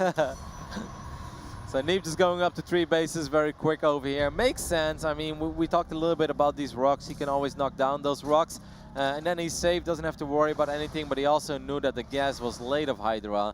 And, I mean, you can make a couple of Zerglings early on of being gasless, but that's it. You're not going to make nothing but slow Zerglings and just run them across the map. That will never happen. Yeah, that's a good point to bring up. The Phoenix can also come in and scout, sees if the lair is on the way. Not quite yet halfway done, but still early enough that you'll have to be, you know, reasonably cautious about what could come of this, especially since Hydra's on 3 bases and droning up pretty hard. Yeah, I'm keeping a close eye on the worker count. Right now, Hydra is up 10 workers, but that's relatively standard. I think it's a little more than you normally see in this phase in the game, but it's also a little bit deceiving because drones are about to morph into Spore Crawlers. They are about to morph into additional tech buildings. They're about to morph into more extractors and stuff as well, so don't let the numbers fool you too much. It's a pretty even game. Yep, as, oh no. Seems our observer PC may be having a little bit of connection difficulties.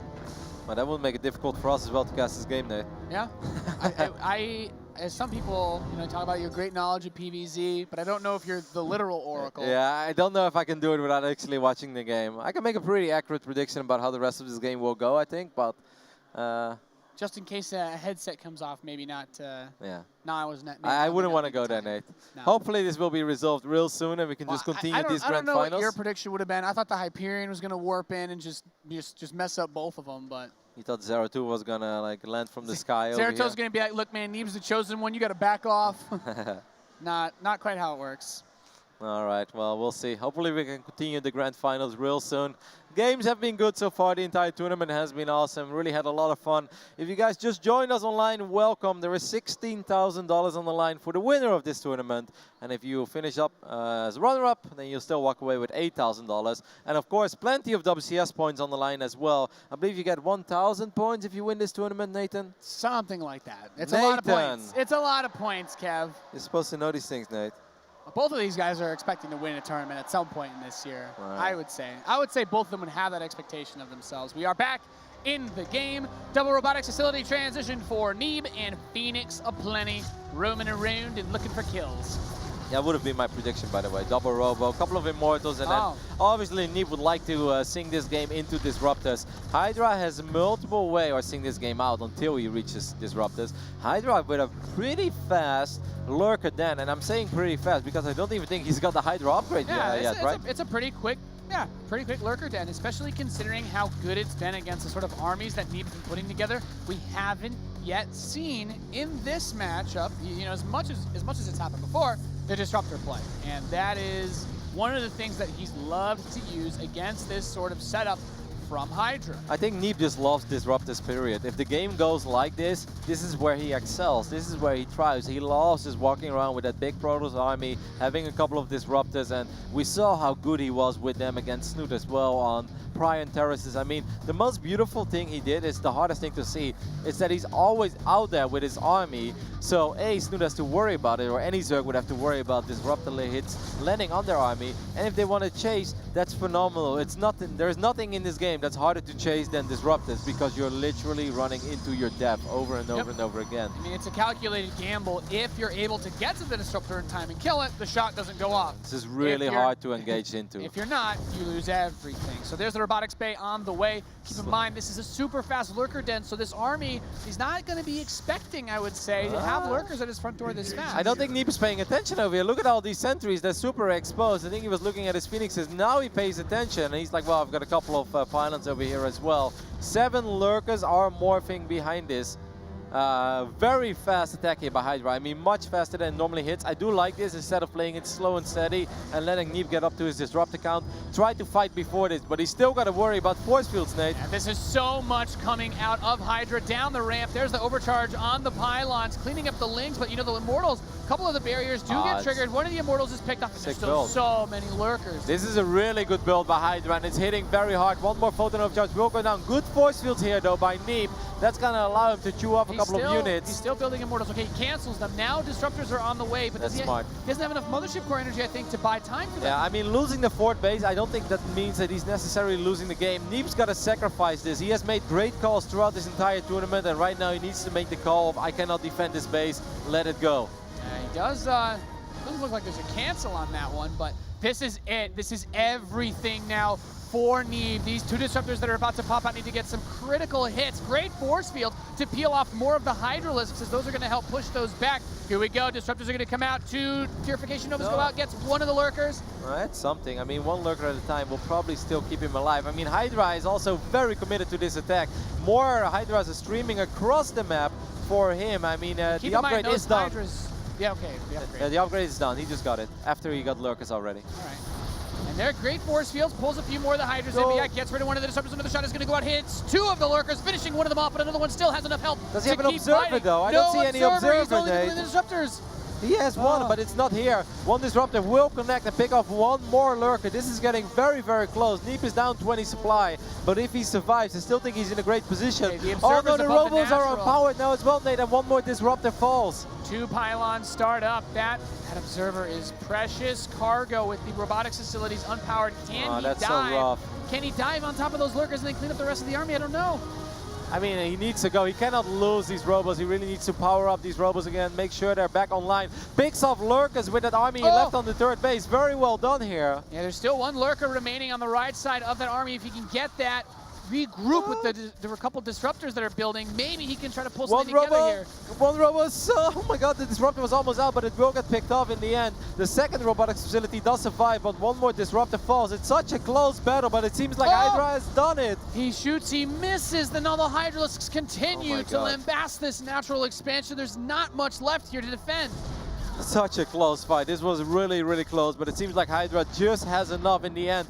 Awesome build here by him, though. Very smart. This is a build he used just because he's going up against Neeb. It makes sense to go for a build like this. Disruptor will get picked off before it shoots, and I mean, even if Neeb survives here, yes, he does have money in the bank, but he lost the robos. These adepts that he's roping into, they even have the attack speed upgrade? No, they don't. I don't think we even had a Twilight Council in this map. Nope. I mean, he has +2, so yes, he does have a Twilight, but I don't think he's got the upgrade. Too slow. GG Hydra going up 3-1 here in this grand final.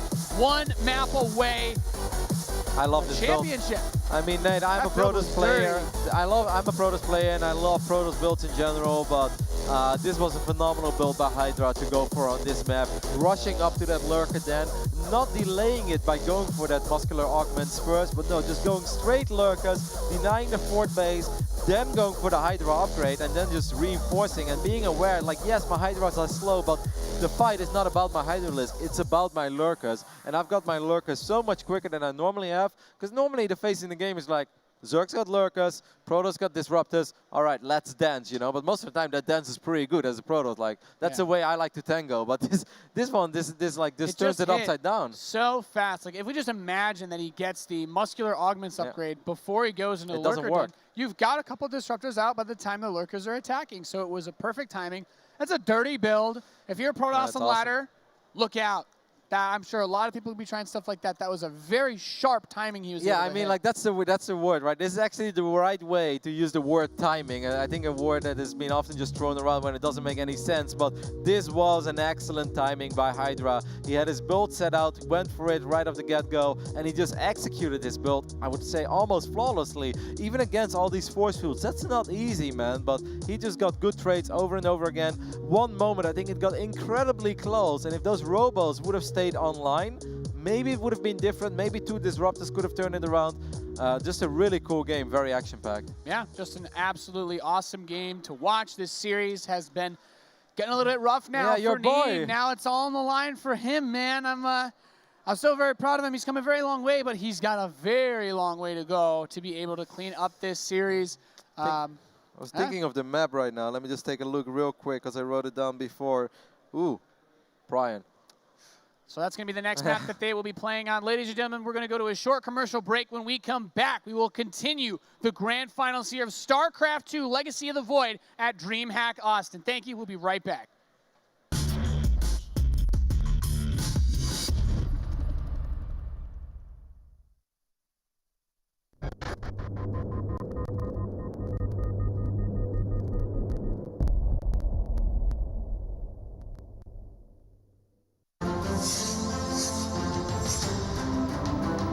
Exclusive black equalizer brightens dark scenes without overexposing bright areas. Use the S switch to quickly access the setting and switch between save modes. Adjust the angle effortlessly for maximum comfort.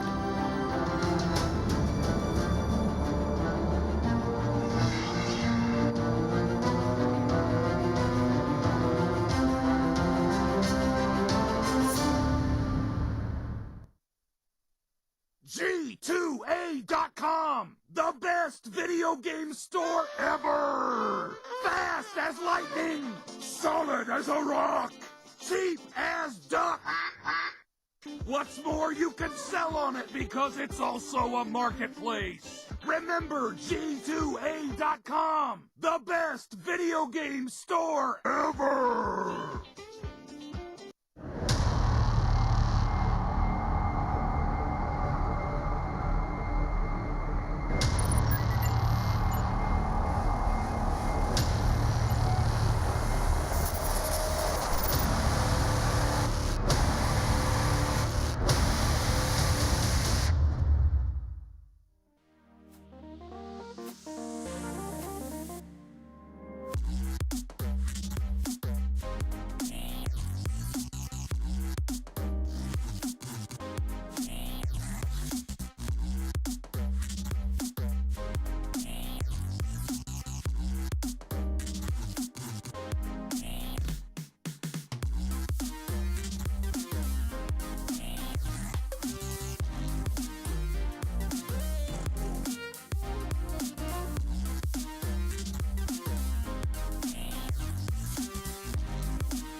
Welcome back, ladies and gentlemen, to the Dreamhack Austin StarCraft II Grand Finals. We are currently preparing to get into game number 5 between Neeb and Hydra on this historic day, May 8th. Roddy, is today, you think, the biggest day in history for StarCraft II on this day in particular? I mean, it is a big day. Fun fact about this day, which I remember because obviously this is my birthday, so you remember things that happened in StarCraft and on your birthday. 3 years ago, WCS 2013, Season 1, Hydra played his last game ever for Evil Geniuses against Polt on Daybreak. A truly historic moment. What were the last things he typed in that game? Nothing. Oh, okay. But I will never remember the words, or I will never forget the words of Xlev. There he goes. The best way to ever end the game. Lots of money in the bank that game, Nate. Let's hope that Neeb has some of that money in the bank over here as well. I mean, the score line, it looks like Hydra is dominating, right? 3-1 in favor of the Korean Zerg. I don't think it really does it justice. These games have all been incredibly close. But I mean, 3-1 is 3-1. Hydra right now having 3 match points. But Hydra also knows he's still going to have to work very hard for it. Because Neeb doesn't give in easy. Doesn't matter how close the game is, Kev. At the end of the day, the scoreboard says 3-1. It says 3-1. He needs to get some points on the board. He needs to be a little bit better prepared, I'd say, against some of those crazy strategies that Hydra's busted out. We saw the Zergling Baneling into Broodlords with no real other support. Yeah, that was a bizarre build. I mean, on Dust Towers. Yeah, I couldn't agree more, Nate. All of these games, I feel like, are very unique games. Now, I do feel that kind of trademarks Zerg versus Protoss in general. There is not one thing that Zerg can just do over and over and over and over again, because Protoss players, especially when they are as good as Neeb, they will take advantage of that. Yes. So obviously being unique and switching it up is important, but Hydra is taking that to the next level. As you guys can see, we are loaded into game number 5 on Prion Terraces. This man is 1 win away from securing the championship here at Dreamhack Austin. Give it up for Root Hydra. Been a while, Nate, since he won a WCS championship. He did it, of course, in Season 2 last year, which was in Toronto? Yeah, I think so. Yep. And his opponent in the bottom right position, the American Hope, representing Ting, he's Neeb.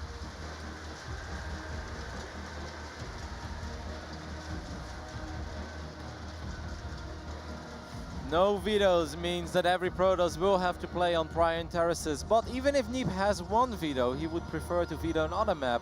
Bad news, however, about that is that that map is still to come as well. Arena would be Game 7 if we make it there. What a crazy ending that would be, considering the last time these two players met, Arena was where it was settled off the back of a very aggressive Ravager rush on the part of Hydra. But let's not get too ahead of ourselves. Neeb has a lot of work to do if he wants to bring this to match point, if he wants to bring this back to that 3-3 standstill. Yeah, and I just want to bring up what Jeff said a little bit in the pre-game talk, where I'm a little bit worried if Neeb thinks he can just do the same thing again as he did against Snoot. I don't think it's going to work. I mean, he needs something more than just like, all right, 1 gate, fast expand, Twilight Console, let's proxy a gateway, and try to win with a couple of adapts. I mean, yeah, that works on ladder, and every now and then you catch someone off guard. But in a tournament with this much money on the line, this many WCS points on the line, it's not going to work. Hydra will be on top of it, just like Snoot was on top of it. And Snoot really got himself in a great position on Prion. And I'm pretty sure Hydra saw that game. Obviously he saw it. Obviously you've been watching. It's got to be better than that, man. Yeah, this is certainly one of those scenarios where if Neeb has something else, something a little bit extra that he can put into this, we know that he is known for his very solid standard play, not going super unorthodox, not going too far outside the realm of what's standard, but now will be the time to spice it up a little bit. Well, once again, so far everything looks standard, Nate. It's that 1 base, or 1 gate, fast expand, followed up with a Twilight Console, would most likely be multiple depths again. I wouldn't mind seeing a Dark Shrine, Nate. We haven't seen a single Dark Shrine in any of these games, correct? In the entire Grand Final, I've not seen a Dark Shrine yet. No Dark Shrine whatsoever. The only time that it was almost had an impact was when Hydra thought to himself, maybe he will build a Dark Shrine, and we had 7 Overseers on the map. I mean, often in those late game scrappy scenarios where both players, both races are red or broke, a Dark Shrine is always a great investment, and Hydra was obviously thinking about it. He's like, I need Overseers right now, because if these Hydras die off creep, 2 Dark Templars, that is the beginning of the end. So far, this is very similar to what Neeb did against Snoot. However, he's not proxying a gate, and I kind of like that, to be honest, Nate, because I think that's a big investment. Proxying a gate, having a pylon there, having a gateway there, then eventually losing that, that's a very, very big investment. Just opening up with 3 gate and the upgrade for the Adepts, I think that's all right. That allows you to expand, allows you to go up to 3 bases, and of course, it forces Hydra to be very careful because Adepts can make their way across the map very quickly and do some serious worker damage. And we're seeing here with this Roach Warren on the way that he is respecting the possibility of that attack. Almost every other game, it's either been that straight Link Bane like we saw, or straight Zergling Hydralisk like we had on Frozen Temple and of course previously on Ruins of Endion. Yeah, no Roach Warren on Prime Terraces, that would almost be suicide, especially if you know your opponent likes Adepts and likes that Glades upgrade. So let's see when Neeb decides to go up to 3 bases. I kind of feel like he's setting himself up for it. He did kind of hide a pylon, so don't tell me he's about to warp in 5 gateways, Nate, and just go for an 8 gate on 2 base. I mean, no. That'd be a pretty insane push to try to make work against Hydra. No Roaches on the way just yet. Now they're starting, but... I mean, I love the Warp Prism play we saw of him against Snoot on Invader. That was really cool, right? With like a couple of Adepts running around on one side, having a Prism active in the main base with a few more Adepts. That was really cool, really high level play. Because, I mean, you know, Jeff mentioned it as well, Adepts against Roaches, they're not great, but it takes a while before they die. And if you find one Roach by itself, you can actually kill it rather quickly. You do gotta be careful. So this really reminds me a lot of what Neeb did against Snoot. I love the way he played it. Let's see how he's able to execute it this time against Hydra. I mean, a lot of these Adepts are making their way towards the main base, cancels the shade at the last second, picks off 1 or 2 Roaches here, just trying to get what he can from this aggression. At the same time, taking a 3rd base and also moving into Immortal production. Yep, he has the Warp Prism over here now as well, so he's going to add a few more Adepts. He's picking up 1 Roach at a time. I think he's going to this time let it finish. He goes into the main base. Adepts picking off all of the Zerglings here. There's really not that many, especially with the Resonating Glaives upgrade. So throws the shades out and basically says, if you're going to bring your Roaches up here, I will be able to phase out. But he's not taking the bait, so he cancels the shades. The Adepts continue to go ham in the main base, and drones are starting to die. Yeah, this is really good play so far by Neeb. Look at the worker count, Nate. He's up 9 workers. He's still got the majority of his Adepts alive. Of course, he's down a little bit when it comes to army supply, but he's already making the right unit at home, the Immortal, to deal with a potential Roach counter. So far, so good for the American hero. Yeah, those Big Daddy Immortals are going to be all he needs if he can keep that 3rd base up and running. The Warp Prism is also still a threat out on the map to, even if he wanted to bring most of it home, he can still put pressure on and keep Hydra from immediately counterattacking. Yeah, Hydra does have a lot of money. That's the only thing that scares me a little bit. He's looking at 950 or 1,000 minerals in the bank. So maybe those queens were a little bit too busy with the Adepts. He forgot to inject, can't spend his larva. I think that Hydra is going to try to go for a massive, massive counterattack, Nate, but Neeb is so good with Immortals and Force Fields that I just don't see him die against it. Look at Hydra. Hydra is making nothing but units of a 39 drone economy. He's going to go for it, but I think Neeb has all the right tools to defend this. Everything in this tournament for Neeb is on the line right now. This attack that comes in, if he can hold this, he can keep his dreams alive, but this would be the end of his tournament run here in Austin, Texas, if he cannot stop this Ravager Queen Ling push. Everything is on the way over. Blink's on the way, +1 is on the way. The Adepts are counterattacking, but is it going to be enough, Roddy? I mean, he knows right now, since the Adepts are doing so much work, that the most of the units must be making their way across the map. It's very simple right now for Neeb. Defend and you pretty much win this game. That is a given. He knows that as well. All he needs to do is just hold on for like 2 or 3 minutes. Yeah, the Adepts have still been able to get a lot of work done back at home, cleaning up a good amount of links, cleaning up some drones, but here come the Roaches, here come the Ravagers, throwing down the corrosive bios. Pylons are going to overcharge bios, are not yet able to clean those up. The Pylons really going to work here as another big warping comes in from the natural expansion. I don't even think it's going to take 2 or 3 minutes, Nate. I think that Hydra is not going to be happy at all with this push. One Immortal is very exposed though, and the pylon being broken down, that is unfortunate, and the Ravagers are doing a little bit of work, but look at the amount of money that Hydra has in the bank. Hydra's got nothing behind this, Nate. He's got no queens at home, he's got no reinforcements, he's got no economy. Yeah, this is such a crucial moment to be careful. Those bios are the biggest playmakers now, as those Immortals will absolutely shred through those Ravagers once they get close enough. You can't retreat with these queens. There's no creep. They're so slow. And immediately still, more drones have died behind this. 12 workers passed down. Hydra. +1 attack's about to finish, but this force should be enough to clean this up and hopefully end the game for Neeb. Yep, Hydra just cannot spend his money. He's got no larva to work with. He's going to lose these queens. He's going to lose the Ravagers. And I think with that, he's going to lose Brian terraces as Neeb cleans this up with ease. GG! Neeb puts another point on the board, taking it to 2-3 in map, keeping his hopes alive, not going down without a fight here in Austin. Sparks flying between the American and the Korean. And what a solid game that was. I loved everything about it. He's so good with the depths, realizing when he has to commit and not commit, when he has to let the shades complete to actually do a lot of damage, or when he has to cancel them to just get the hell out of there, pick off a roach here and there.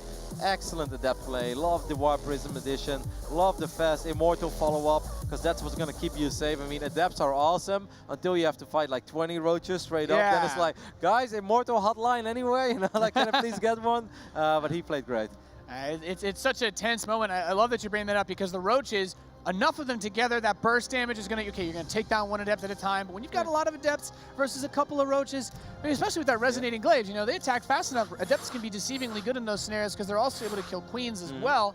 But just constantly bouncing back and forth, and you said it perfectly, knowing when to cancel that shade or let it roll, and that got him a lot, because Hydra's like, okay, I'm going to keep everything at the front of my natural because you're going to try to leave. And Neeb's like, I'm not, no, I'm paying attention here. And he found an opportunity, he capitalized on it, and it's the reason why this tournament isn't over yet. And I think a very frustrating game overall for Hydra, because on this moment, just look at the money, guys. Hydra making an all-in with 1,600 minerals in the bank. I think even if he has that all-in units, I still think that Neeb is going to hold, but that's insane, Nate. That's something that does not happen. You know, if anybody else would do this, it'd be like, oh my god, that's terrible. But it's just because Hydra, he used his queens to defend against the adepts. No injects, no larva, can't spend your money. Yeah, it's simple as that, right? Like, he just had no queens, he had no larva to work with. He already started this attack. This is not the type of attack that is like, I'm going to test the waters and see how it goes. No, it's an all-in attack. Queens cannot run back, they cannot retreat. So Hydra was committed. Very frustrating scenario for him to be in, because obviously he sees, he's like, man, I've got so much money, I just can't spend it. So frustrating game for Hydra, especially on a particularly good map for Zerg. Yeah, it's one of those maps where you're kind of hoping to get the advantage against Protoss, but all right, guys, we have still match point for this gentleman in the Southeast, up 3-2, representing Root Gaming. Can he take the crown here? He's Hydra!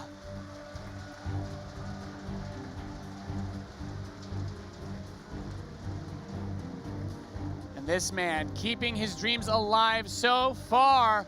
In the bottom left of Invader, give it up for Tings, Neeb!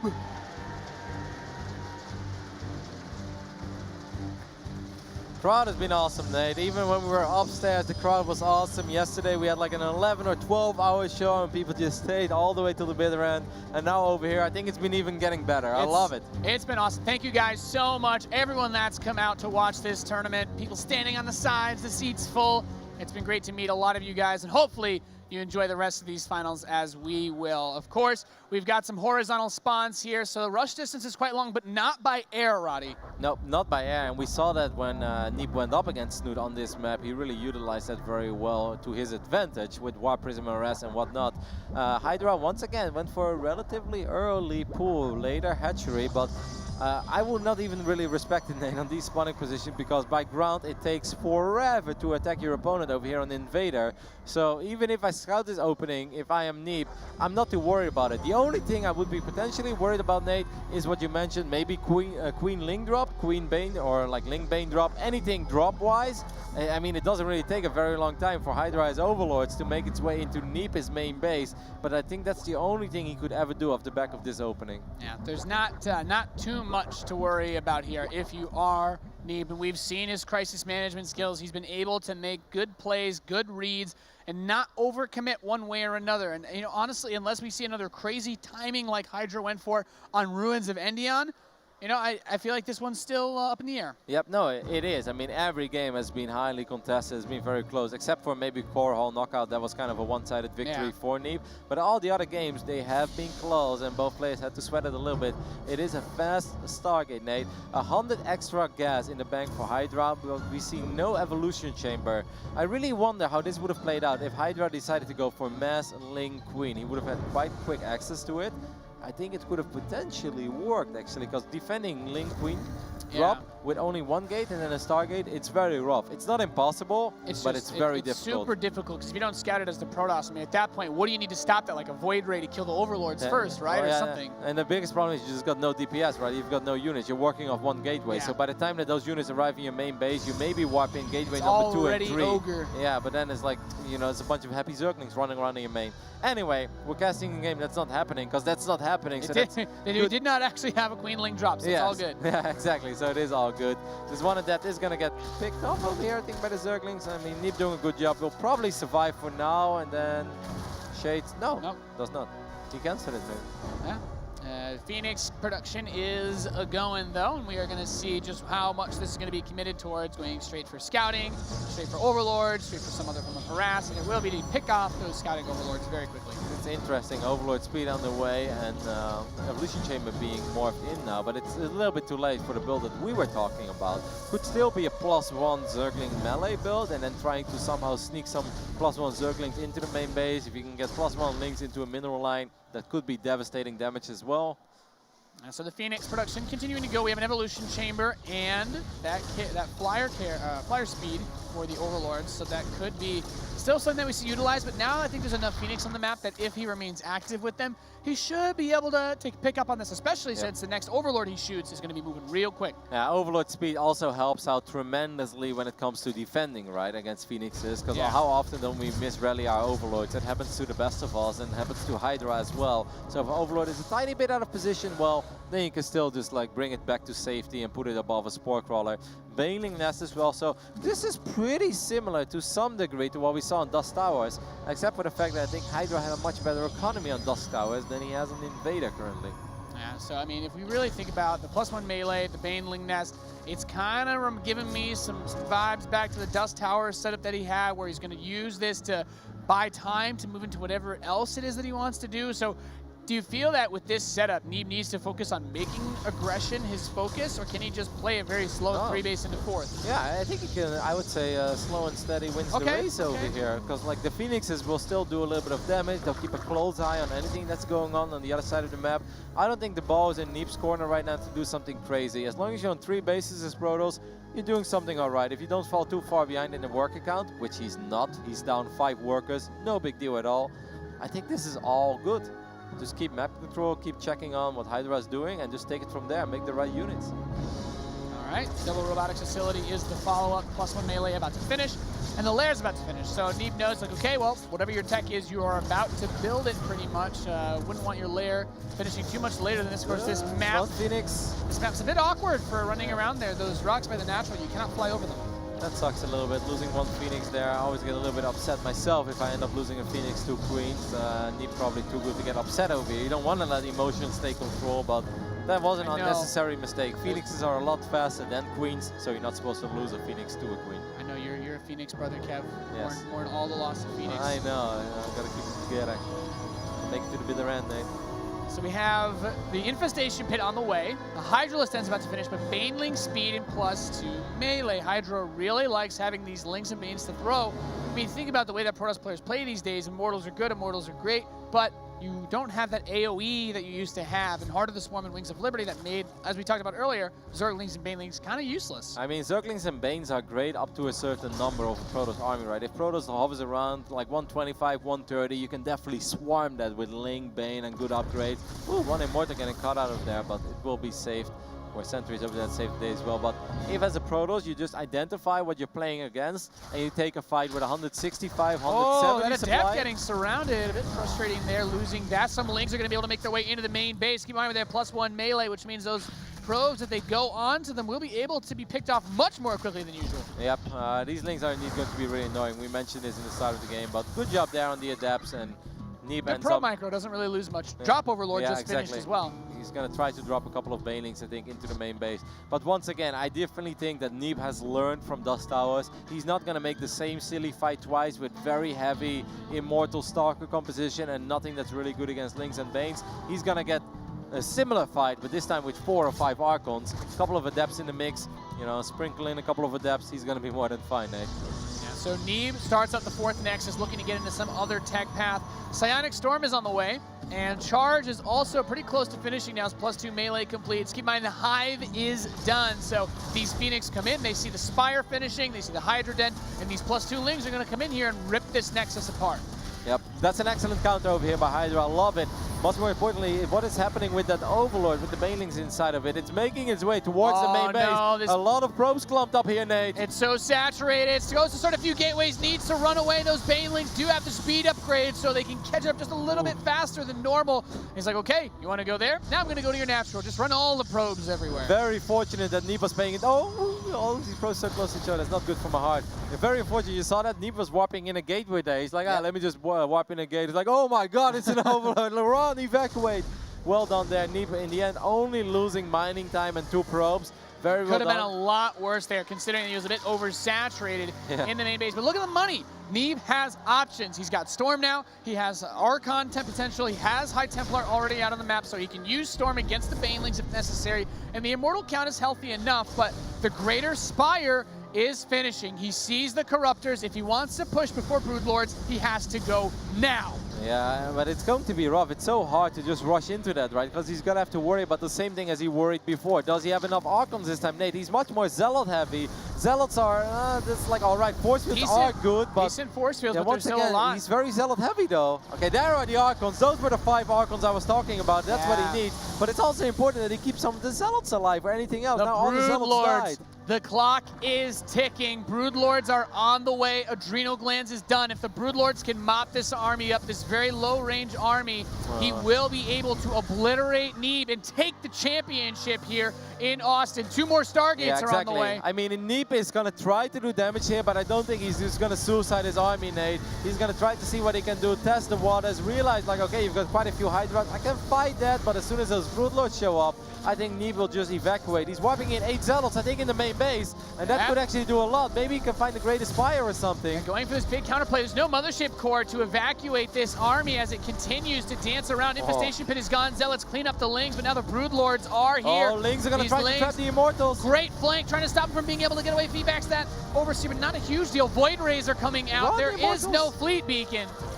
Immortals got to run. I mean, Void Rays are not the ideal unit, but it's something at least that's going to keep you safe. Prevent you from dying. Look at these Zealots going crazy on the Great Spire. One of them it's starting to get very close, and I think Neeb might be able to finish it off. Barely able to kill it. He does take down the Greater Spire, so no more Broodlords, no more Corruptors, but is that enough? Has he taken too much damage during all this time? He got a 4th Nexus up. That's something. The economy, you know, somewhat even, at least trying to push that close towards equilibrium.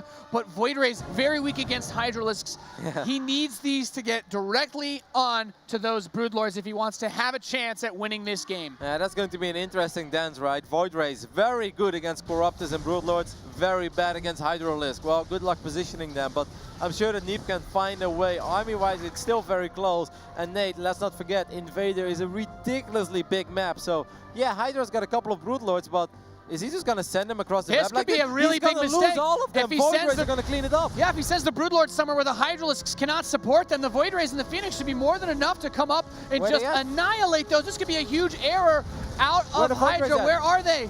I mean, I guess he's waiting for 6 Void Rays. 3 Void Rays would sort of be a close fight. 6 Void Rays will just sweep this army Bring the boys out. Come on, let's go. The Void Rays are here on top of the army. They just need to move in on the Broodlords. Just right-click. There we go, baby. Coming in now. Alignment. Let's go. 12 probes did die, but the Void Rays move faster than the Broodlords. There's prismatic alignment. The Corruptors, there's no chance against this army. The Broodlords, keep in mind, there's no Greater Spire. The Spire's only just now finishing. The Broodlords are dying. Neeb is doing it. He's cleaned up the high-tech force of Hydra. Yeah, if I'm Hydra right now, I cancel my Spire. I'm not sure if it even finished up, but I go back to making Hydralisk. And then the only thing that Neeb needs to do, Neeb, like this is a dance of text right now. Like you do this, I'll do that, I'm going to try to outsmart you.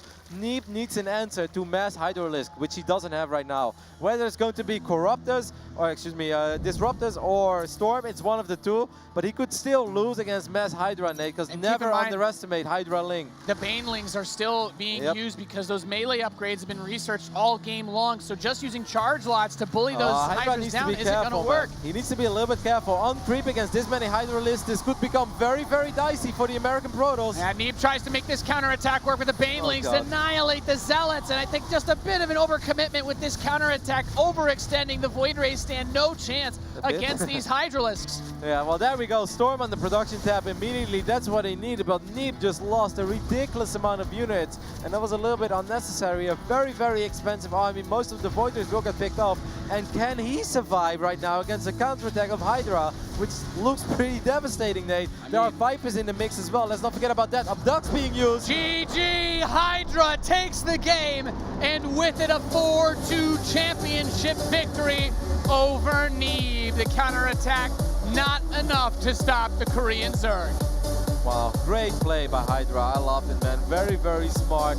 Went back and forth when it comes to making the right units at the right time. I think in that final game there, Nate, it was very close. If Neeb sits back, makes disruptors, gets Storm, maybe that could have still been anybody's game, but once again, give this man some credit because he played a phenomenal tournament. I love the way that Hydra played in this finals. Very, very smart. Yeah, ladies and gentlemen, your DreamHack Austin champion, Hydra!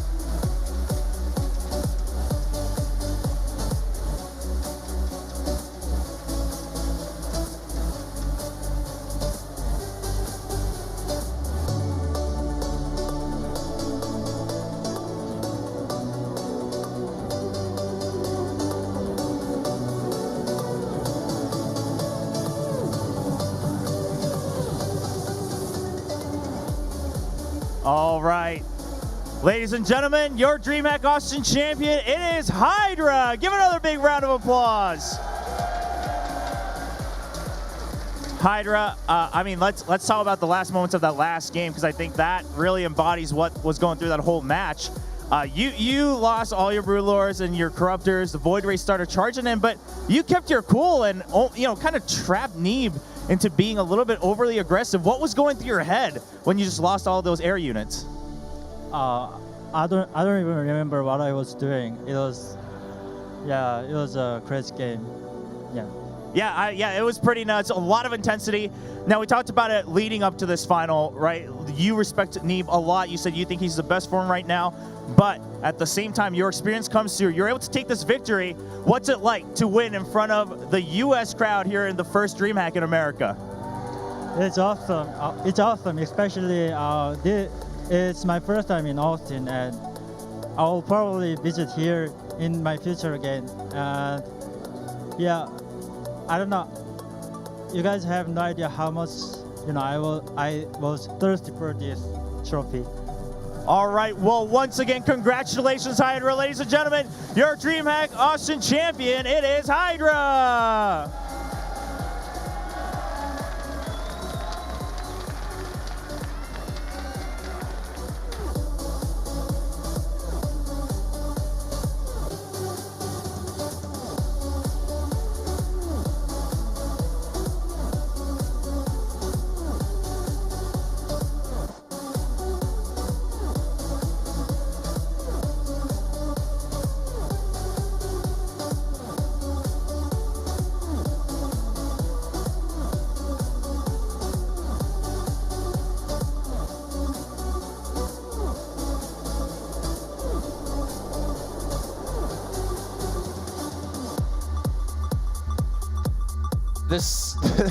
The champagne ceremony is back at DreamHack. And Ronnie, if you won DreamHack, I know you'd be spraying it with your thumb over it. I'm not very good at video games, Sean, but I'm pretty damn good at spraying champagne. Like, I'm pretty sure I've got that department covered. But congratulations to Hydra. He is the next and the new DreamHack champion.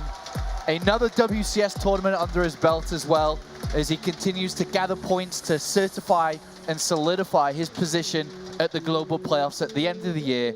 But at the end of the day, Neeb very close, a very strong performance from him. But it is Hydra who gets back to the top. The cooler, man. Everyone's hyping up Neeb, myself included. They're very excited about that storyline, but you got a little bit of a reality check here. Hydra has been the boss in WCS for a while now. We were kind of talking about how last year he didn't win all of them. He didn't win many of them, but he was around the finals of just about every one of those. And at all of those tournaments, by the way, we were always like, oh yeah, Hydra, he's the scariest. And here it is. So, you know, we talked about a footnote. We thought this could have been Neeb launching up and really making a name for himself. As it turns out, we're going to have to wait a little while, or you know, maybe a long while, or maybe never. But for Neeb, I still think he did. I still think this was a great tournament for him. It was a great final. Every game felt pretty close as far as which way it could have gone. well, Nate, as a Terran player, you're used to settling for mediocrity. I mean, the rest of us, like, winning is, of course, the big goal here. I was looking at I mean, because Dreamhack has another tournament in a few days almost, just next weekend. We're all traveling to France to bring you the next championship for WCS. And I was looking at the bracket.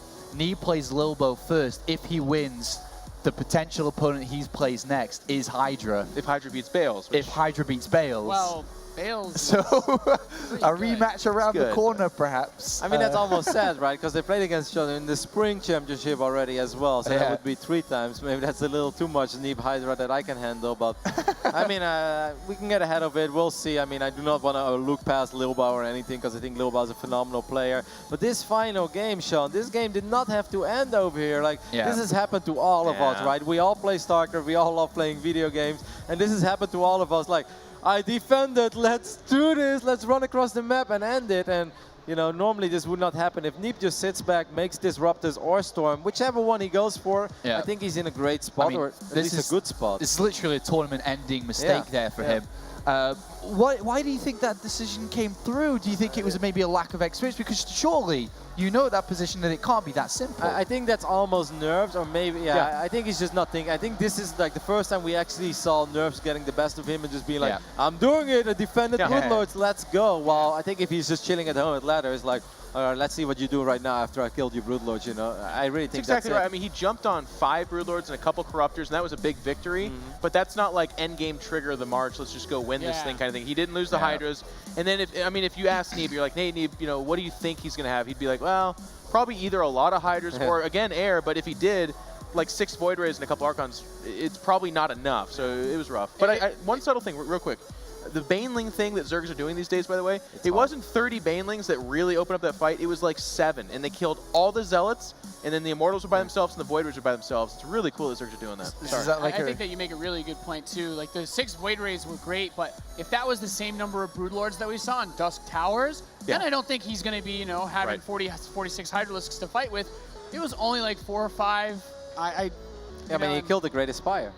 Yeah, but still, I mean, I'm just saying, like, if he takes that out, it's not like there's nothing else that Hydra could be spending his money on. If he kills the 12 that you were saying, then yes, then it's like, let's go for it, let's go win the game. I do like that you highlight that, by the way, Jeff, because I feel that Neeb tried to prepare better for the Bane style than he was ready for it on Dust Towers, but Hydra, he is not the guy that just aim moves with his Banelings and then puts his hand below his chin, like, let's see what they roll into. It's like, no, he positions them so smartly, and it's like, oh, Zealot, jackpot, Zealot again, jackpot, Sentries, jackpot. Never just runs 15 Banelings into a single Archon. And then, of course, you can be critical again and be like, well, the Archon should have been in front of the Zealots. Like, yeah, I mean, it's easier said than done, He's playing on the big stage. He's feeling the momentum switch. Like, the crowd is yelling his name. Yeah. And that's why I've been here before, by the way. I was at the Dreamhack where everyone was cheering for Naniwa, and then he hit Leenock in the grand finals. That was a sick It was a weird feeling. It was a great final, but there was, like, momentum. Everyone's like, Naniwa's going to do it, and then Leenock just beats him. And then the Swedish crowd was super polite and awesome, but everyone was like, Naniwa's going to do it in Sweden, in front of this audience. Leenock wins. Everyone's like,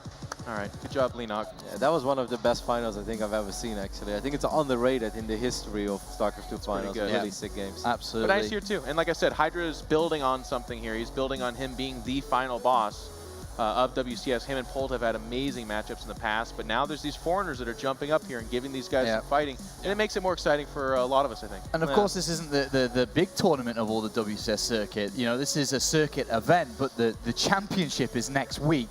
And both Polt and Hydra are on the same side of the bracket. Neeb is in that side of the bracket as well, so it's going to be pretty awesome to see. I mean, Hydra, of course, smiles all around Roddy. That is a Roddy smile if I've ever seen one. Holy crap, there's a troll. Sorry, he has $16,000 going in his pocket. Yeah, it's not a small win. It's not like he's walking away with 5K over here, which might be a little small for him. But he's winning 16,000, and this may not be, you know, the winter or spring championship, but it's really big. And most importantly, it's a tournament victory. Because we said it, like, we always say Hydra is the final boss, but he actually only had one foreign offline tournament to show for. And now he's like, hey guys, like, you know, enough talk about everybody else. I'm still here. I'm still really hard to beat. And, you know, just to put things in perspective a little bit, right? Like, 5K beats Polt. We're like, oh my God. Masa then beats Firecake. Yeah, We're like, best games ever. And then Hydra was like, nope. This ends here, guys. I mean, And let's he take a look smashed at. Massive. Yeah, It wasn't yeah. actually that good. We of a could take series. a look at the bracket, and you can highlight perhaps some of the moments that really stood out for you over these last couple of days at this stage. I think the Puck Neeb quarterfinals, I think that was Neeb. very cool as well. I love seeing Neeb show that he can make the really interesting clutch decisions in that final game in Arena, for example, playing off the fast island base, staying cool under fire. That personally for me was one of the best. I mean, a shout out to Namchar as well for making it into Yeah, the quarterfinals. Big run for that young Swedish Zerg. For me, it's like the Firecake Holt series was very impressive in the sense that Firecake showed a level that was impressive, and he actually beat Holt pretty hard. I mean, they're pretty back and forth games, but he won 3-1 in score. It was Especially very considering that Polt's been dunking on Firecake in every tournament for the last year. And then I personally and very selfishly really enjoyed casting with Total Biscuit the super exciting match of Massa and Firecake. That was insane. And then immediately Total Biscuit tweets his passion's restored. I mean, that is the curing and healing power of StarCraft there. You know, that's amazing. That's still, I think, at least for me, I don't know about you guys, probably still the match of the tournament. Runes of that one. Endian is the best game that we've seen this tournament. Yeah, it was brilliant. Well, thank you very much, gentlemen. Our job is now done here on the desk. Before, of course, we go, we're, as already mentioned, going to tour in France next week. We travel to Europe. All was going to be a bit of jet lag, I suppose, boys. I liked being able to do a DreamHack without a 9-hour time difference. Yeah? This That'd be was nice. fun. Well, let's all go hand to hand together. Let me just over hit this. That's the slogan leave of you my guys. You can favorite close. football I'm gonna team, Sean. hit this esports elevator and take it down. This esports elevator. Well, thank you very much, In Control, for joining us on the desk. We'll see you in France. Thank you very much to our sponsors, of course, Zowie, Brazer, G2A, Monster Energy, and Alienware. Wait, We're I done forgot here in something. Austin, Texas. We're going to be going to France next week. We'll see you on stream in a different continent. Jeff.